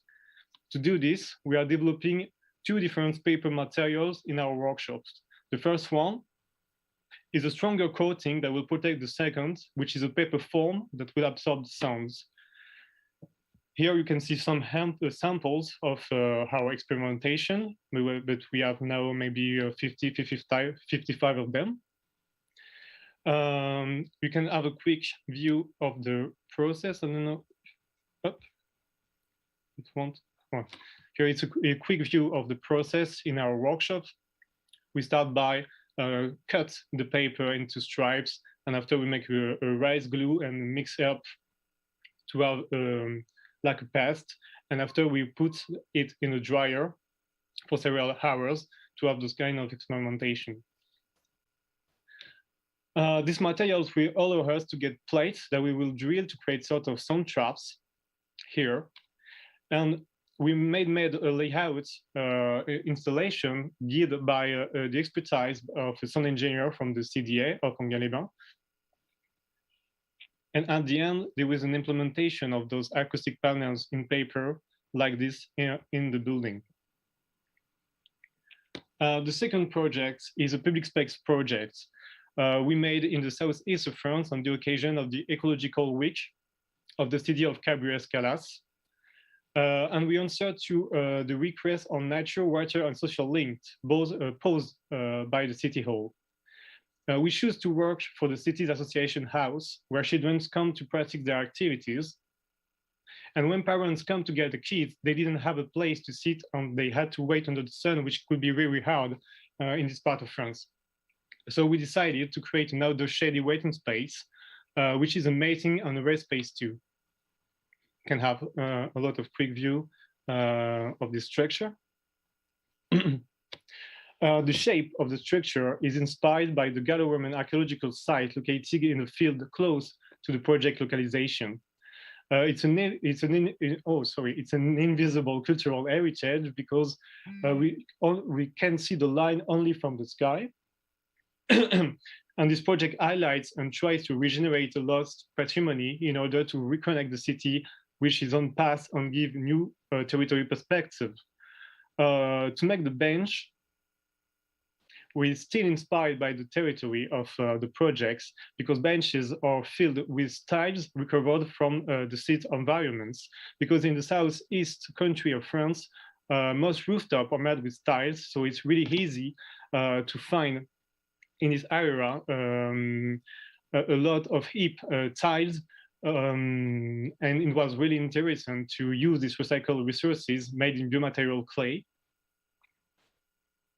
At the center of the space, we install a self-sufficient permaculture unit. Permaculture is an integrated and evolving cultivation system inspired by a natural ecosystem. For this project, we want to reproduce these principles, so we reconstitute the soil, creating lasagnas with nitrogen and carbon layers using green waste from the city green area, like dry leaf, grass, wood, or straw. And we try to reproduce a bacterial environment to support biodiversity and become a resilient system. Indeed, this unit is fully autonomously in water because it's supplied by a polypropylene net that absorbs the humidity present in the air. And this condensation net technique is a low technology created by the architect Arturo Vittori for his project Waka Tower, which is an organization who settled polypropylene net towers in Ethiopia and Cameroon and produce a lot of water each day. You can see here some pictures of those towers. After the water, as you can see in the picture, is poured into an Oya, which is a microporous clay object that diffuses the water according to the plant's consumption. And thanks to the net and Oya combination, this permaculture unit is fully autonomous in water. And today, the city of Cabrera-Escalas, where we settle this structure, want to replace all the traditional watering method to use this technology to provide all its green public area in water. And right now, each element of the project create a place for workshops and conferences around permaculture methods, thanks to its capacity of reception and its shade. And in addition, now, the permaculture unit we settle in the center of the structure is equipped with a transparent face to explain soil chemistry and become an educational tool for schools and of the area. So as you can see, with these two projects, global design is not about architecture or furniture or interface, but how each project can take roots deeply into its own context. It's above all a conceptual position that allowed us to generate macro research by setting up wires to create an ecosystem dedicated to each situation and problem. That allowed our practice to be developed on a large panel of subjects and to be integrated on several contexts of implementation. Because for us, each solution has to be a reflection of its own environment. Thank you very much. Right, thank you very much for the presentation. You're just coming back to the studio here in Japan, in Osaka. We are now moving on to the comment session then for the third place. All right, so we would also like to invite the representative commentators here on board, waiting for the time to comment on each startup presentation. So first, let's invite Frederick from Cuba on Podgon, please. Yes, thank you very much. Thank you for your presentation. Thank you for your explaining also your failure on finally your technical explanation. I would rather have questions and comments, as I'm not an IoT specialist, but could you tell us how easy or not is it easy to install your sensors on aqua meters, or if you need to install new aqua meters? That's the first question. Second, are you able to give us figures about the improvement of efficiency? As you told us that kind of sensor should improve efficiency, for example, for water consumption. So do you have figures that could help us to understand that? Then, as I could understand, you work mainly outside of Hong Kong, but is it possible to replicate your solutions worldwide, or if not, or what are the main obstacles for that? Finally, the last question would, well, I would like to know more about your solution on the drinking water issue. Thank you very much for. Thank you okay, so much. Do I have time to answer it or? Perhaps you can post it on the YouTube live comment so everybody okay, can sure, see. sure. Thanks so much for the comment. Answer. Right, thank you so much. Thank you. So let me just move on to the next commentator, Hide-san from Ars Electronica on 5% design action. No. Can you hear me? Yeah, thank you very much for giving the inspiring presentation. This project is in a way new agile, patchwork collaboration to solve social problems, and it is a platform for creators to use 5% of their resources for issues that needed to be solved now. And I can expect to see this idea applied to deeper issues such as climate change. As you have the very interesting initiative coming next month or something, 100 reactions, super inspiring content that I definitely would like to check it. So I think today there are many discussions about the way to utilize tool or infrastructure or even urban designing, new approach. But your approach is not talking about like a smart city itself, but you are talking about smart citizens. So citizens are the main part and the main players, and so new types of citizens are promoted from this new community. And I think the power of community is now growing up, and it's very fantastic. So to me, I have two questions, by the way, because I couldn't get some points. One question is about motivation for such designers and creators, and is it like a volunteer work, to use 5%? Or are they able to get, additional kind of incentive to contribute to such, social issues? This is one question about the motivation. And the second point is policy make, kind of challenge. As you showed us today, there was a very interesting kind of mixture of, like a prime minister of Taiwan, and many key players are involved in this framework. So meaning this community is definitely what function as a kind of new bridge between grassroots activities and also policy making. The policy making is a huge, challenge, as everyone today can share this point, because it's a very huge topic. I'm very interested in how are you designing the process for creating new policy make between creativity and the policy. So those two are my questions. But just a post maybe, or... Yeah, thank you so much. Really like to extend the dialogue from here. So that's the high purpose of this event. So please do share your answers and thoughts further at the comment column on YouTube Live. So at last but not least, let's move on to the next commentator. We have Ms. Ginny Choi, who is the leader at the External Cooperation Relations team at Asia Culture Center Foundation on behalf of Ms. Senok Kim, who is the president. So, Jenny, are you ready for the comment? Yeah. 네, 오늘 발표 너무 잘 들었습니다. 먼저 우리 그 스크립트의 그 굉장히 자연 친화적이고 그리고 생태학적인 그 디자인 컨셉에 많은 영감을 받았습니다. 그래서 감사를 드리고요.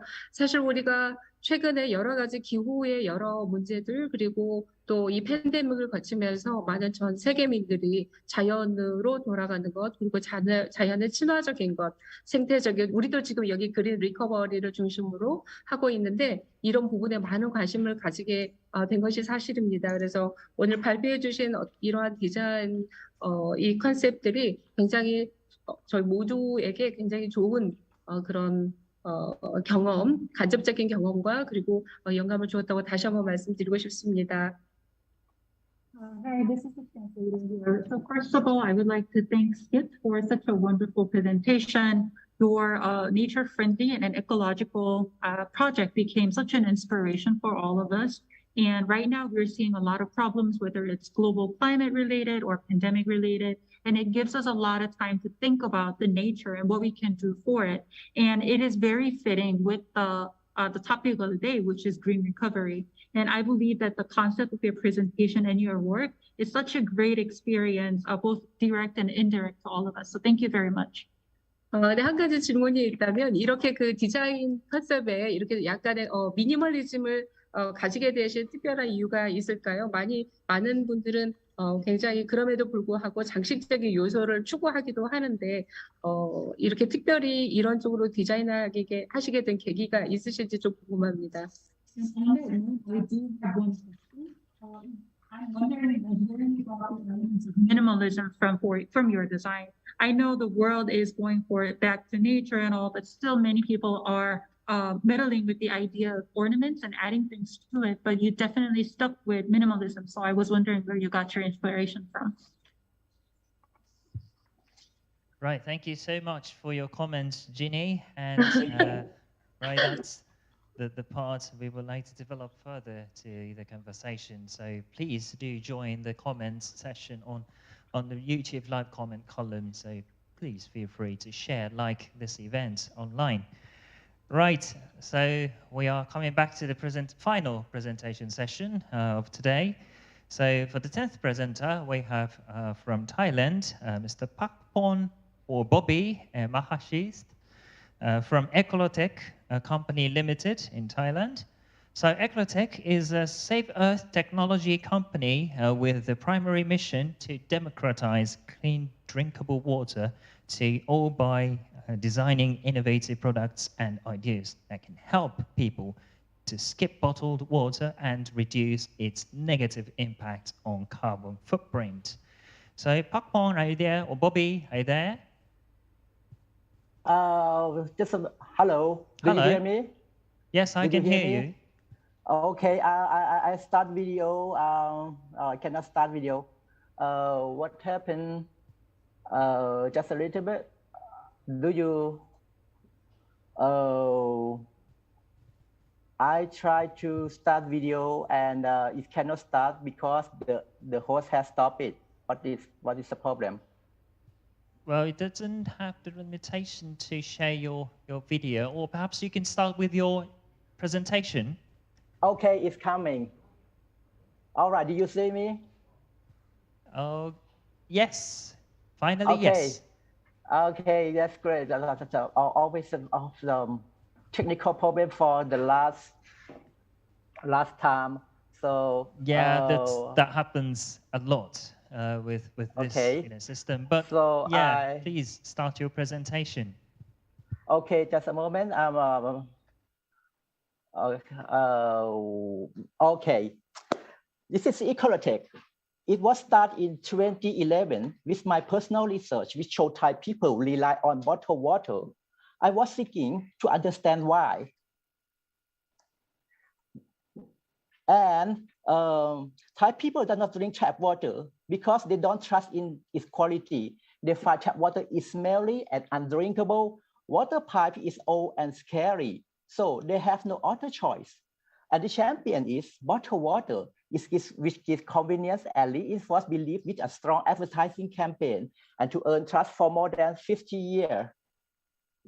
The consequences in Thailand, bottled water is a huge business with a market of $10 billion and produce of 50 billion of single-use plastic bottle. 20% go into the recycling system, 80% put to underground or into the ocean. Water industry produce 2% of the CO2 in global climate change. It rise a cost of living high and contain microplastic and chemical that harm health. So we did try many solutions. The first one we try, can we use filter? Even we use a high quality of filter, most of sources of water are contaminated by many factors, which makes water from tap is unstable to control. Some tap water is smelly. Filter can do everything. So when you see where the water comes from the pipe, so you will forget about it. Another alternative, eco-friendly bottle. Some companies try to launch a plastic bottle with a higher price for those who love the planet. But who gonna throw the money in the trash each time they drink water? You know someone? I know any. So what is the right solution? This time, the solution might come from the sky. 20 years ago, NASA had published an article about big amount of pure water floating in the sky, and they call atmospheric water. produce clean water from sky and retreat into drinkable water is costless, low carbon emission, and leave no trash behind. But to bring this water to people's life, we need to invent product and technology. That is a real business model with very sharp strategy. Our strategy based on two directions of invention. First one, water for house. Ecolotic take 9 years to test market, educate people. Finally, we have developed our first machine granted by NIA Thailand. The prototype is a collaboration with South Korea company in Gwangju. This is how a small machine can bring a great impact. So, secondly, water for public. The solution is simple. We have to provide water with the gift trust, quality, and convenience to find everywhere. But this is coming in the next year. But only product itself cannot solve problem for the whole planet. So we have to go beyond that. That comes our new system, Nephilim, an AI technology to take care of the single glass of water you drink wherever you go. So our vision is to become someone, we call that private ministry of drinkable water. This is how we can take care of every single glass on earth. So, but the pool, we should not leave anyone behind. One of our missions is to raise funds and to give clean drinkable water to schools in remote area. During the last 5 years, we make researches, fundraising to give clean drinkable water for school. From experience, we finally understand how to invent a system which responds to the need and to be more sustainable. This is the Sky Giver, water factory mobile unit with universal design, which can take care of water they drink in real time. The good help is does matter. The Sky Giver first prototype will be built in France and will be given to serve water to Ukrainians in refugee camp. If anyone wants to help us to raise funds, you are welcome. How we work? When Ecolotic decide to run a startup, our mission will based on 5 principal checklists. How business will grow, what technology to invent, design is sexy enough to attract people, it is useful for people and bring change to society, that is protect our environment. That is our framework. To finish, I will take the opportunity to call engineer, investor, government around the world to collaborate with Ecolotic. We have invented 5 startups to solve our planet in different issues. If you are interested to join us in our fight against the climate crisis, please take a look in our website. We have a lot of projects as robot reforestation, ocean protection, urban restoration, and urban mobility. So let's save our planet together. You can reach me directly. Thank you. Thank you so much for your presentation. That was from Ecolotic Company Limited in Thailand. We had Bobby for the presentation. Thank you so much. That was the 10th one. And we're moving on to the 11th one from Hong Kong. Let's invite Jason Chen from Wada Bento. So Wada Bento is the democratized food service platform enabling food service operators to expand their sales channels extensively using our hot chain bento robot technology. So Jason, are you there? Are you ready for the presentation? Can you hear us? Jason, I see you're in front of the laptop, and it doesn't just seem that our voice is reaching. Hello. Can you hear me? Yes. Hello, okay. I'm Jason from Wada Bento, Hong Kong. Right. So the floor is yours. Please enjoy. Thank you. Wada Bento is a Hong Kong startup. We are a decentralized food service platform. We expand food service to customer store steps. When one restaurant wants to increase their sales revenue, they need to expand by building more restaurants. Even though there is food delivery platform, depends on individual drivers' delivery. So the efficiency is low and the cost is high. Redevelopment is a decentralized food service platform. It is composed of 3 layers. Layer 1, base kitchen. Layer 2, satellite. How it works? In layer 1, these can be replicated and have consistent quality. And then the base foods are shipped to the satellite kitchen. Then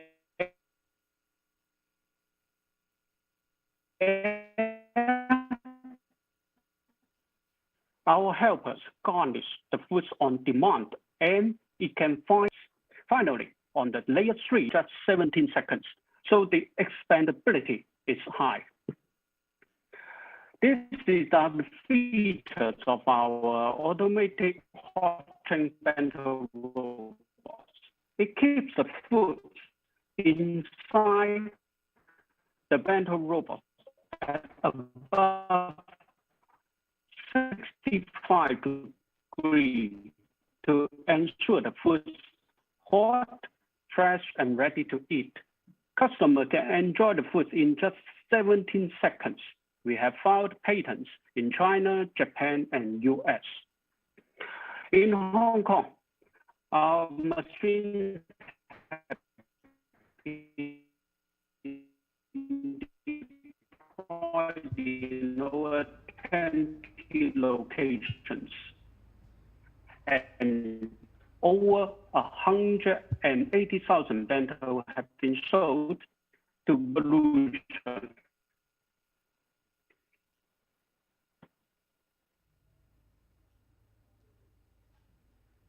Jason, are you there? I think we're just having a very laggy presentation. I think the connection is not very stable here. I'm just missing some of the words in your presentation. Can you hear us very well? Ah, okay. Maybe there is some delay on the slide. Yeah, there is still. Okay. Right. Redevelopment is riding the wave of food tech evolution. Our positioning is decentralized food service, and our target audience are busy office workers aged at 22 to 49. We are actively expanding beyond Hong Kong to Southeast Asia and Japan. Particularly for Japan, we have shipped our demo machine to Japan, and we will launch in this summer. Last but not the least, our founders team. I'm Jason, CEO of the company. I studied and worked in Japan before coming back to Hong Kong. That's why we have a passion in bentos and robotics. The food tech is done by our native Japanese, and the robotics is by Dr. Stephen, who had filed over 60 patents. We are Redevelopment, a decentralized food service platform. And our technology has been very Hong Kong. It is automated food dispensing, and we are actively expanding beyond Hong Kong. Thank you. Thank you so much. So I have missed some of the numbers and presentations in the middle because the presentation was quite laggy, but I get the whole points that you were addressing. So thank you so much. So that was the presentation from Jason Chen from Redevelopment from Hong Kong. So let's move on to the next presenter from France. We have Aurélien Duret from Neovia. Are you there? Neovia provides advanced data intelligence and simulation solutions to accelerate the transitions towards a smoother, safer, and low carbon mobility. So let's call for the presenter. Aurélien, are you there? I'm here, yes. Right, thank you for joining. You're welcome. I can share my screen. Yes, please.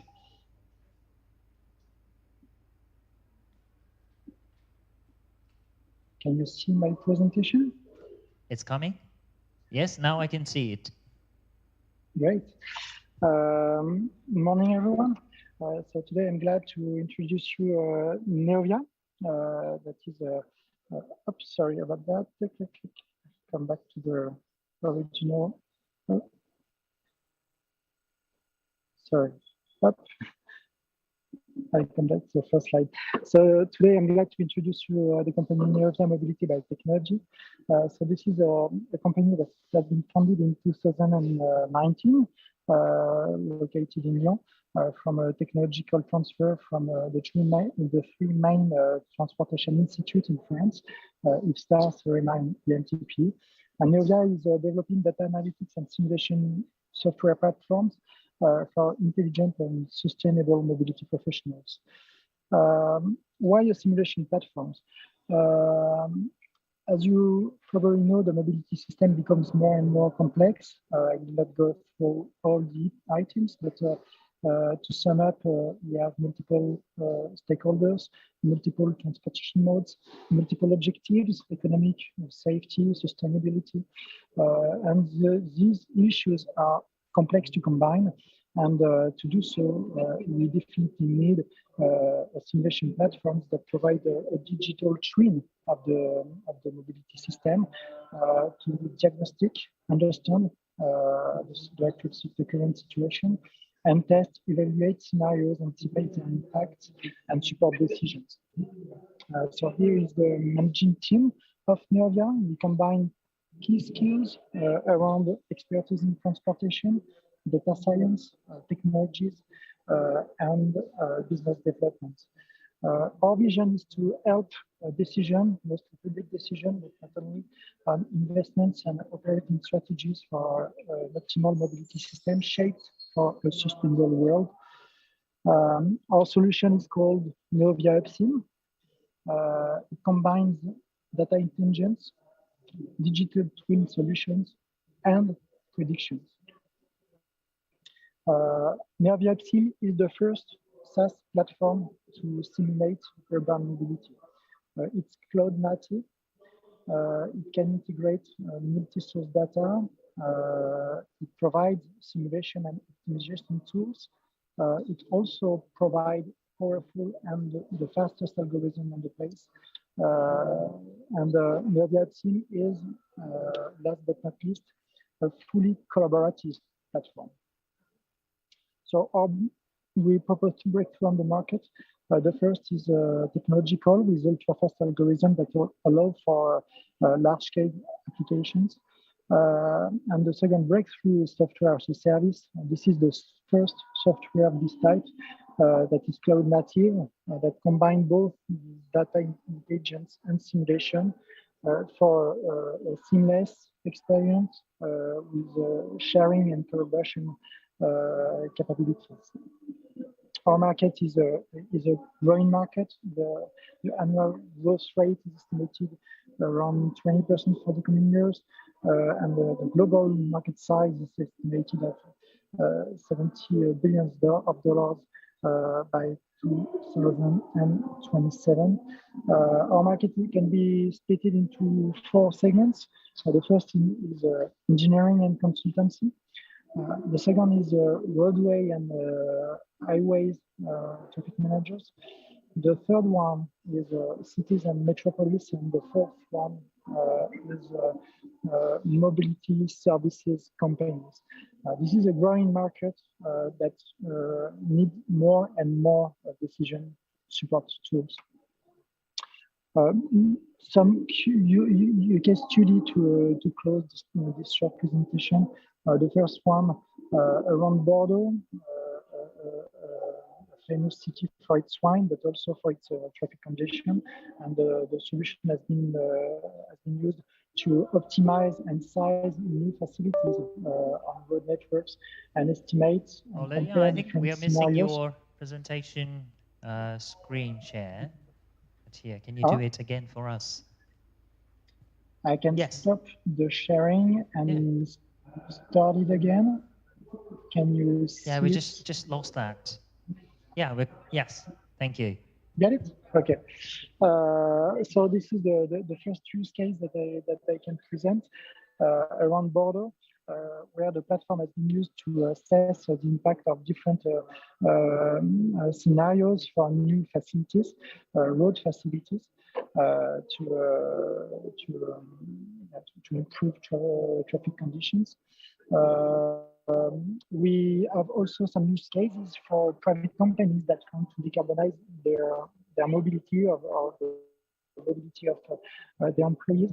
And we also developed solutions that can estimate the quantity of carbon that is emitted by the mobility activity of a company, and provide optimized scenarios to decrease the level of carbon emission of private companies. Our next challenge is to build a universal product around these goals, to develop our business and increase the number of users, mostly in engineering firms. That is our first segment target. And third, a common goal for any startup, manager growth, mostly regarding the human resources and being able to attract the right talents. Thank you for your attention, and if you have any question, I'll be glad to answer. Right, thank you very much for your presentation. We are coming back to the studio, and that was the presentation from Aurélien, from Neovia, from France. So we are coming to the final presentation, also from France. So let's invite the next presenter, Cyrus Clark, from Grow Your Own Cloud. Grow Your Own Cloud is a biotech organization exploring how we might enable clean data solutions through DNA data storage, with the mission to transform data centers from carbon creators to carbon absorbers, working with nature as a technology. So Cyrus, are you there? Hello, can you hear me? Hello. I can hear you Hi. very well. Fantastic. Great. So your presentation time starts now. Please enjoy. So I'm sharing my screen. Let me know if that's working. Yes, it's working beautifully. Fantastic. Okay, great. So nice to be here. Good evening to everyone in Japan. It's afternoon here in France. We're Grow Your Own Cloud. And the problem we've been tackling with Grow Your Own Cloud is a problem I think all of us know about. The fact that data storage is not sustainable. It's consuming lots and lots of energy and emitting tons of CO2, and we can't keep going this way. And as a creative practice to begin with, Grow Your Own Cloud was imagining a really radical solution to this issue. What if we could store our data in plants? Because plants create their own energy and they absorb CO2. And of course, we figured out that you could actually do that by working with the oldest data storage device in the world, which is called DNA. DNA is not just a language of life, it's also an information storage system that was written by nature. And so we formed Grow Your Own Cloud to work with these parameters and try to imagine how we might enable clean data solutions through DNA data storage, and in particular, putting an emphasis on working with plants and carbon absorbing organisms. And we've been doing this since around 2018, initially as a creative project, but over time it's developed into a technology and science project that is now turning into a startup. And our mission has always been the same, is to transform data centers from carbon creators to carbon absorbers, working with nature as the technology. Our breakthroughs start with working with liquid DNA data storage. That's established in the field. That's not really anything new. But what we're doing that's different is taking that data, which you transform from, let's say, an MP3 into liquid DNA, and then transfecting that into a plant using modern genetic modification techniques. And we've also established ways to retrieve that data from the plants as well, which was relatively new. In our practice, what we try to do is really put this into the world. So we've done things like turn flower shops in cities into data storage centers using DNA, where people would come in with a USB stick of data, and we'd show them how we'd get that data into a plant. And it really amazed people to begin with, but that was purely speculative. We then took that a step further in 2020 by making a functional prototype, which is what you see right now called the data garden, which was displayed at Ars Electronica in South by Southwest, where we stored data and retrieved it from the plants. And in the last year or so, we've begun doing work with real clients. Like this is a project we made with LVMH, which I'm sure many of you know is the leading luxury group in the world, the largest company in Europe. And we used our processes, our research, our technique, and our science to show them what they could do with really green data storage, working with brands like Dior, which are iconic, of course. So our work has been featured internationally at all kinds of artistic exhibitions, events, and conferences. We do a lot of teaching, and of course it's featured in the press because it's very novel. But we're really focused on how we can bring this to the world in a meaningful way, how this could actually change and have an impact on the planet. And we're starting with a very, very baseline technology. Today, we can store kilobytes of data, but we imagine with the right research and development, we can get to megabytes and even gigabytes quite quickly. And in the future, the theoretical capabilities of DNA are amazing. We could store petabytes of data in grams of liquid, which really changes the entire paradigm of data storage. So we need to get there. And we've got an approach which involves focusing on what we can do today to bring this to the world, and also what we can start doing for the future. So our first product is actually looking at the NFT space, and it's a fresh take on NFTs. And we call it NFPs, non-fungible plants. Non-fungible plants are real plants with a digital file like a JPEG or an MP3 encoded in its DNA.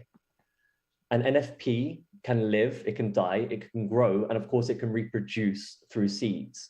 And like all plants, and very much unlike NFTs, NFPs can absorb CO2 and release oxygen. And this is all based on functional technology that we have created. And we think that with this kind of technology, we can create amazing stories that can really reach the public and help them come to us with our vision. So we could work with famous artists, which we're currently doing. People could be like Kanye West, distributing a new album by seeds. We could work with contemporary artists like Ai Weiwei, taking his roots and putting real stories into the DNA of those roots, or working with LVMH, as we've already done, showcasing how we could take the archives of the iconic Christian Dior and put that into plants. So we're launching this very, very soon. It's already in progress, and the platform will be released quite soon, and it's called the NFP Garden. And within this, we're tapping into two huge booms. On one side, the plant market, which is $35 billion, which is enormous and quite surprising for many people, and growing at a huge rate, really driven by millennials who really want to consider themselves and do consider themselves as plant parents. And on the other side of things, the digital collectible market, which is basically NFTs right now, which went from practically zero in 2019 to $41 billion by 2021, and is growing all the time. So that's what we're doing right now, but we're also already thinking about the future, and part of our research and our work is focused on that. And we're still thinking about what we call data forests. And right now we're working on a project called Urban Data Forests. And just to put it in context, the data forest for us is a biological cloud, which complements the digital cloud we already have and takes some of the excess data we don't need to store in the cloud and puts it in DNA. So we don't need to have the energy, and we can reduce the carbon emissions. But if we work with plants, we can also create a rationale to bring nature back to the city and data back to the city while sequestering more carbon. And that's what's really exciting for us. So we're currently prototyping that as part of the Repairing the Present Fellowship in The Hague, Netherlands. And this is contributing to some of the top priorities for the EU around the Green Deal and the strategy for data. The project is being advised by some really big names, such as Ginkgo Bioworks in the SynBio space, some people from MIT like David Kong, and from Seed Club on the Web3 and NFT perspective. Within our team, you have myself with a background in economics and interaction design. I've been practicing as an artist in the past 5 years. You've got Monica, who's got a background in fine arts and interaction design, and Jeff, who's our synthetic biologist lead. And amongst that, we've got this huge constellation of contributors from various parts of the world. And our team is very much decentralized and distributed. And we've got people contributing on all fronts, from plant synthetic biology to organization design to blockchain development. Everyone who's working on this project and everyone who comes to this project is united by a vision of a world where data storage can start to be truly regenerative, and we can shift from data centers and data farms to a future of data forests. Thanks a lot. You can find us at growyourown.cloud. You can also email us. You can find us on Twitter at _GYOC or on Instagram at growyourown.cloud. Right, thank you so much for your very intriguing and exciting presentation. That was from Cyrus at Grow Your Own Clouds based in France. So that's the end of the final presentation of today. So we are moving on to the final comment session accordingly. So we have Laurent from CA. Have you fixed your camera problem? Finally? No, unfortunately. No, so unfortunately, but still, yeah. we can hear you very well. And I will join this session as a commentator as well. And we have Oliver from TTRI. Okay, thank you so much. So first, I would invite Laurent commenting on Ecolotic Company Limited. Please. Okay, thank you very much. So the Ecolotic is a very interesting company fighting against environmental issues and addressing a big challenge for humanity regarding drinking water access to drinking water. So what they are proposing is an atmospheric water generator that can propose high quality and contaminant-free water. They are claiming that their products are certified by USA, Europe, Japan standard, and so on. So this needs to be clarified, in my opinion. What kind of certification do you have obtained? You are claiming also that you are proposing a new disruptive atmospheric water generator. But my understanding is that there are on the market today a lot of players working on this market for atmospheric water generator. So what are the specificities of your product compared to the existing ones available on the market? What is interesting in your talk is that you claim to democratize the access to drinking water, and you are presenting very interesting initiatives. You call them Nefele and Skygiver. But I would like you to elaborate a little bit on the business model to massively deploy your approach and reach poor population. Your drinking water stations are very, very attractive, but how can really poor people afford to buy these products? Are they really cheap? And so on.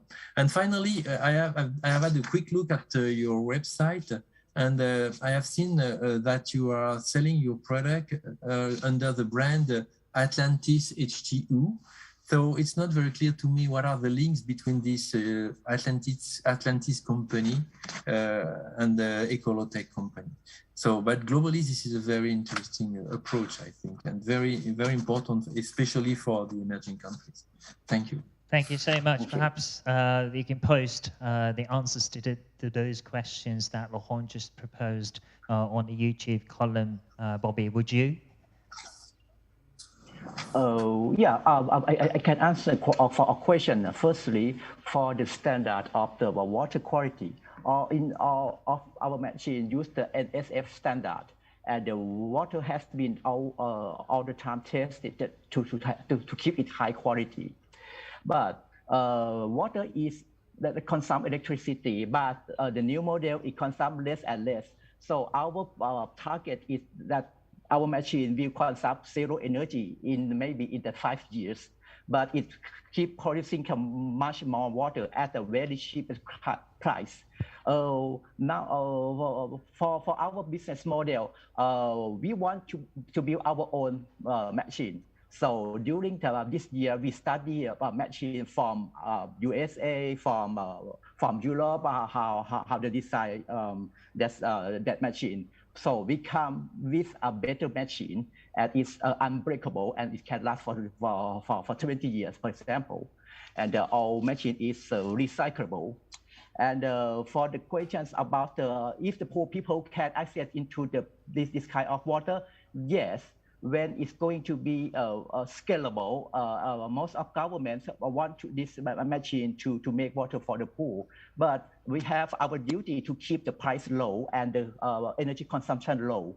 So I think we have a big future and many work in the 10 years. So that is what we are working for. Thank you. Right, thank you very much. That was a very quick and full of insight on the next steps that Laurent just presented as a question. So for the Wada Bento, I would like to comment on this presentation. I'm really pleased to hear that it's already selected some of the startup acceleration programs in terms of the smart city here in Japan too.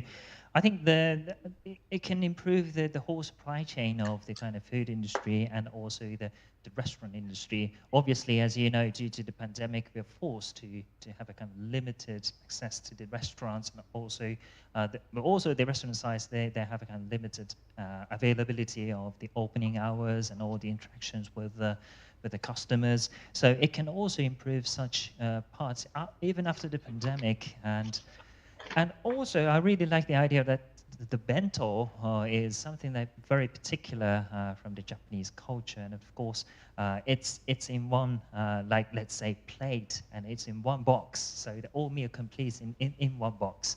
And this is really a kind of Asian inspiration, and of course some of the Japanese inspiration, as the name of the company implies.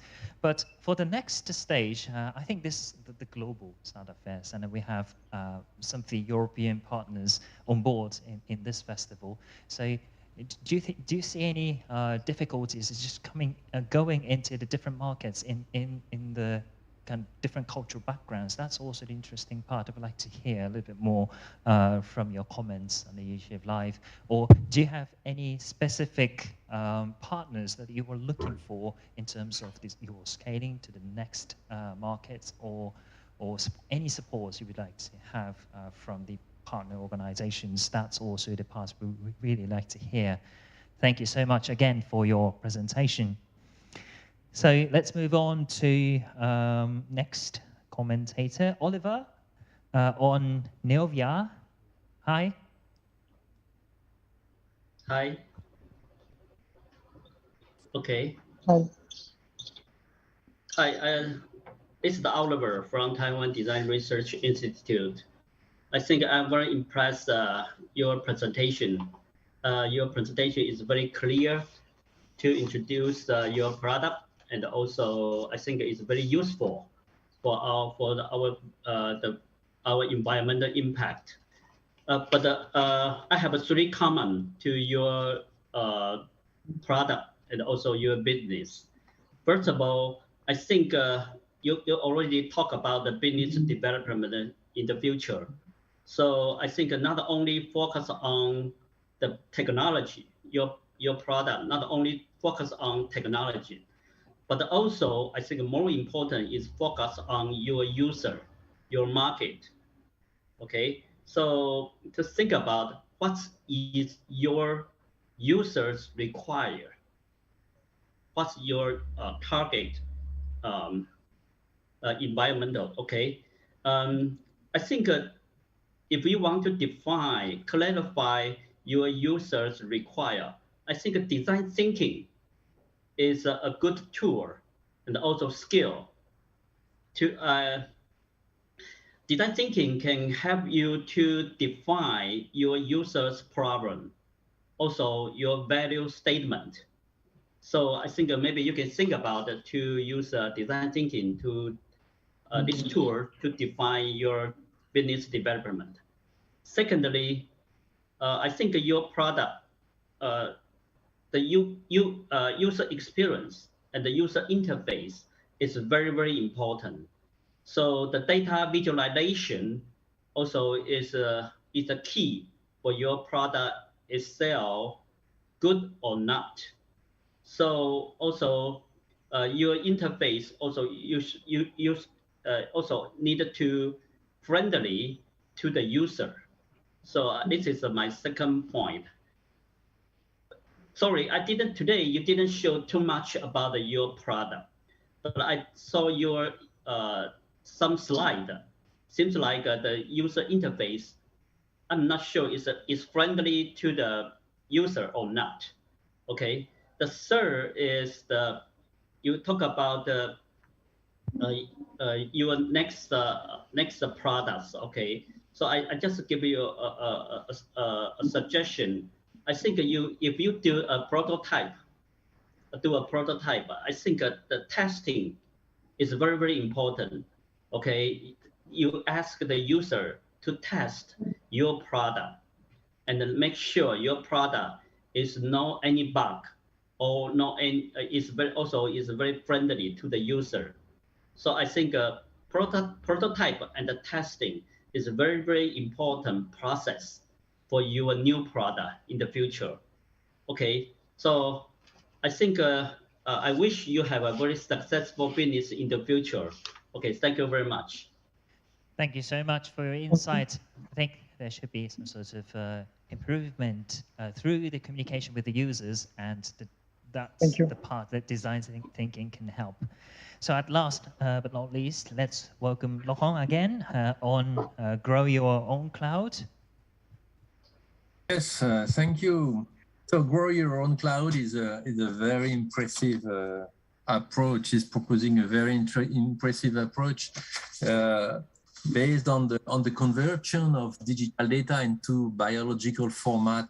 And this is really appealing, really disruptive. I love it very much. But I think that your approach is not using, I would say, the standard language of engineers working in cloud technologies and so on. I mean that you are, for instance, not making the difference between active and inactive data. And my understanding is that your approach is trying to solve the issue or to compete with other projects on cold storage of inactive data. But what about active data? Are you able to manage active data with your approach? And usually design priorities for cold storage, normally they include low cost, high capacity performance and data durability. And it's not very clear with your approach. Moreover, data retrieval, response times are key in cold storage challenges, in cold storage systems. So what about your proposal, for instance, in terms of response time to retrieve data? And finally, it could be very interesting to compare what you're proposing with the existing approaches for cold storage. You know, we all know that big players like Amazon Glacier or Google Cloud Nearline, Microsoft Azure Blob Storage also, they are proposing cold storage solutions. So what about your approach compared to these solutions? Because you will have at some time to compare from an engineering point of view, from a storage point of view with these existing solutions. If not, even if you are clearly more sustainable and clearly disruptive with your approach.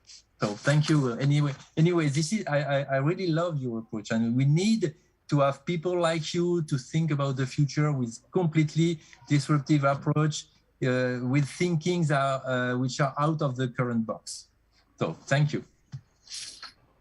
Thank you very much for your insights and also the questions. Perhaps Harris can take time to post on the YouTube live comment column. We have also some of the questions to Grow Your Own Cloud. That question is actually, would you connect with the SFN, Sustainable Forestry Network, initiated in Australia as well? So we have some of the chats, the dialogue of the chats we have here on the YouTube live. So please do join until the very end to post it on it. By the way, Laurent, is it all right? Are you feeling all right with your the upside down camera? It just seems that you are just hung from the ceiling, and Mr. Nomura, the general producer of Knowledge Capital, worries a lot. How are you feeling? I'm fine. Thank you. Are you okay? All right. Such a relief to hear that. So that's the end of all the presentations and comment sessions. Thank you very, very much for sticking with us until the end. So, of course, we saw all the presenters presenting on the ideas or ideas that are already put into practice. Actually, most of them are like that. But we are still a lot to make actions for the green recovery. And today we had a good learning opportunities and good opportunity finder for the next steps to take. And that's exactly what we are looking for through this collaboration platform and to create the global startup community, including the wide-ranging industry fields, also the cultural backgrounds that highlighted the flourish of the diversity that we are working with under just the simple theme, the green recovery. But hopefully, lots of supports and also the connections of the network and different communities would flourish from this crack of this event.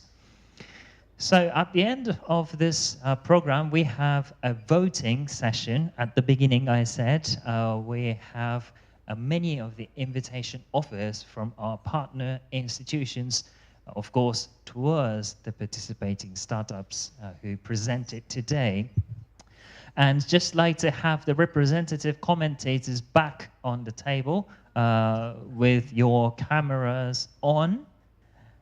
And just to close this event, we have a voting session to show your support to give your invitation offers to the participating startups. I already introduced at the beginning what kind of offers are made to the specific startups. You can also visit the official, the Global Startup Fest 2020 website underneath the Knowledge Capital official website to see the content of the invitation offers. So just to do this session, I would like to give a very small instruction. So I would call each startup's name in order, and you just show your support with your flag up. Can you just do it right now? This? Yes. And I just noticed that there is the one puppet participating in this session on the bottom right. Can you see that? It's a hello. Who is it?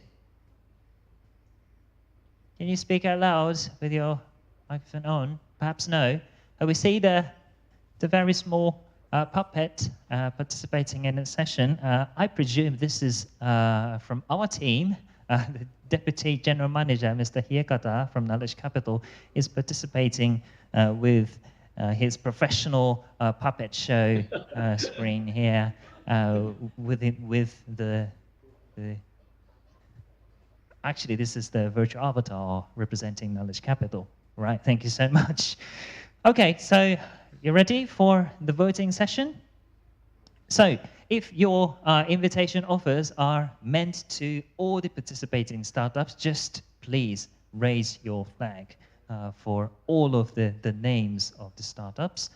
Otherwise, if you're limiting the numbers of the startups who received the offer, like 1 or 2, just put your flags up for the times you know how many startups are to receive the offers.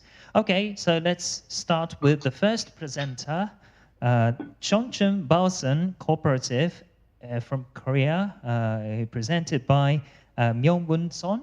So who would you like to support this startup? Please do show your support by your flags. Right, we see quite a few. Right, thank you so much. Right, so we will just keep on doing this like this. Just make sure that you're showing your flag in front, just beside your face. Some of you are using the virtual background, and it might disappear, you know, in the background. Just you know, make sure that it can be visible to everybody. So for the second presenter, the Art Group Limited, or Art Rux, presented by Daniel Chun. Who would you like to support the startup by your invitation? Oh, we see some of the flags. Also from Dominique from Consortium. I think that's the offer from just one startup. Thank you very much. So the third presenter, Miniwits CO Ltd, presented by Arthur Huan. Who would you like to support this startup? Right, thank you so much. We see quite a few. Lohon, your flag is also upside down. Perhaps you could Yeah. All right. So, sorry, I just keep enjoying this, just saying that.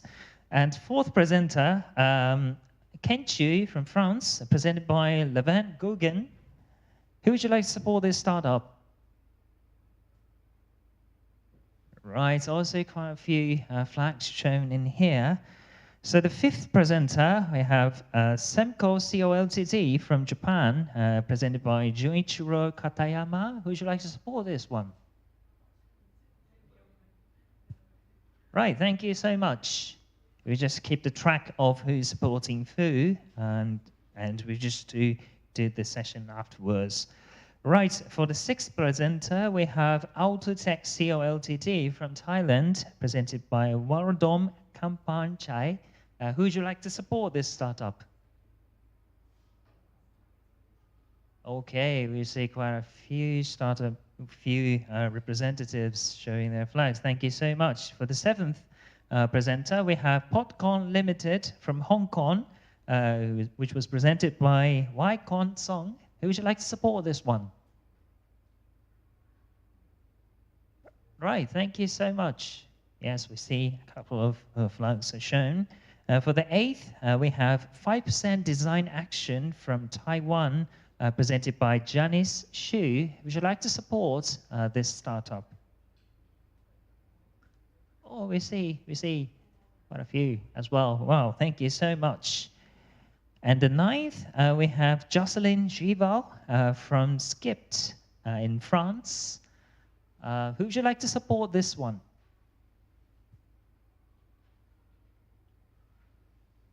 Right, so there's some delay in the connection, so I will just see it until the very end who's raising flags on who.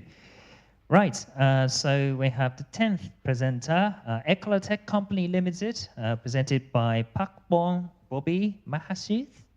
Who would you like to support this startup? Right, thank you so much. Okay, so we are coming to the final part. The presentation number 11, we have Wada Bento from Hong Kong, which was presented by Jason Chen. Who would you like to support this startup? Great, we see some of the flags already done. And on the 12th, we have Neovia from France, presented by Aurélien Duret. Who would you like to support this startup? Right, I see the bottom four are up. Looks like a bingo. Right, so at last but not least, we have Grow Your Own Cloud from France, presented by Cyrus Clark. Who would you like to support this startup? Wow, I see many flags coming up for this one, and especially the from Pitchet Sun, we have the CA's flag for this one. I believe this is for the invitation to the Design Week. So you can also visit thank you very much for the participation of the session, all the sessions, and you can also visit the content of the invitation offers to the official website of the Global Startup Fest 2022. So that's it for today, but I really hope that all the support and all the collaboration would start from this point in collaboration with all the partners on board here. So thank you very much for joining us today, and have a lovely evening and a day, depending on where you are. And for all the representative commentators and all the teams working with you, thank you very much. I really like to appreciate and show the gratitude for all the cooperation and support. So thank you very much for watching, and see you at the next session, if we have, for the next year. So bye-bye.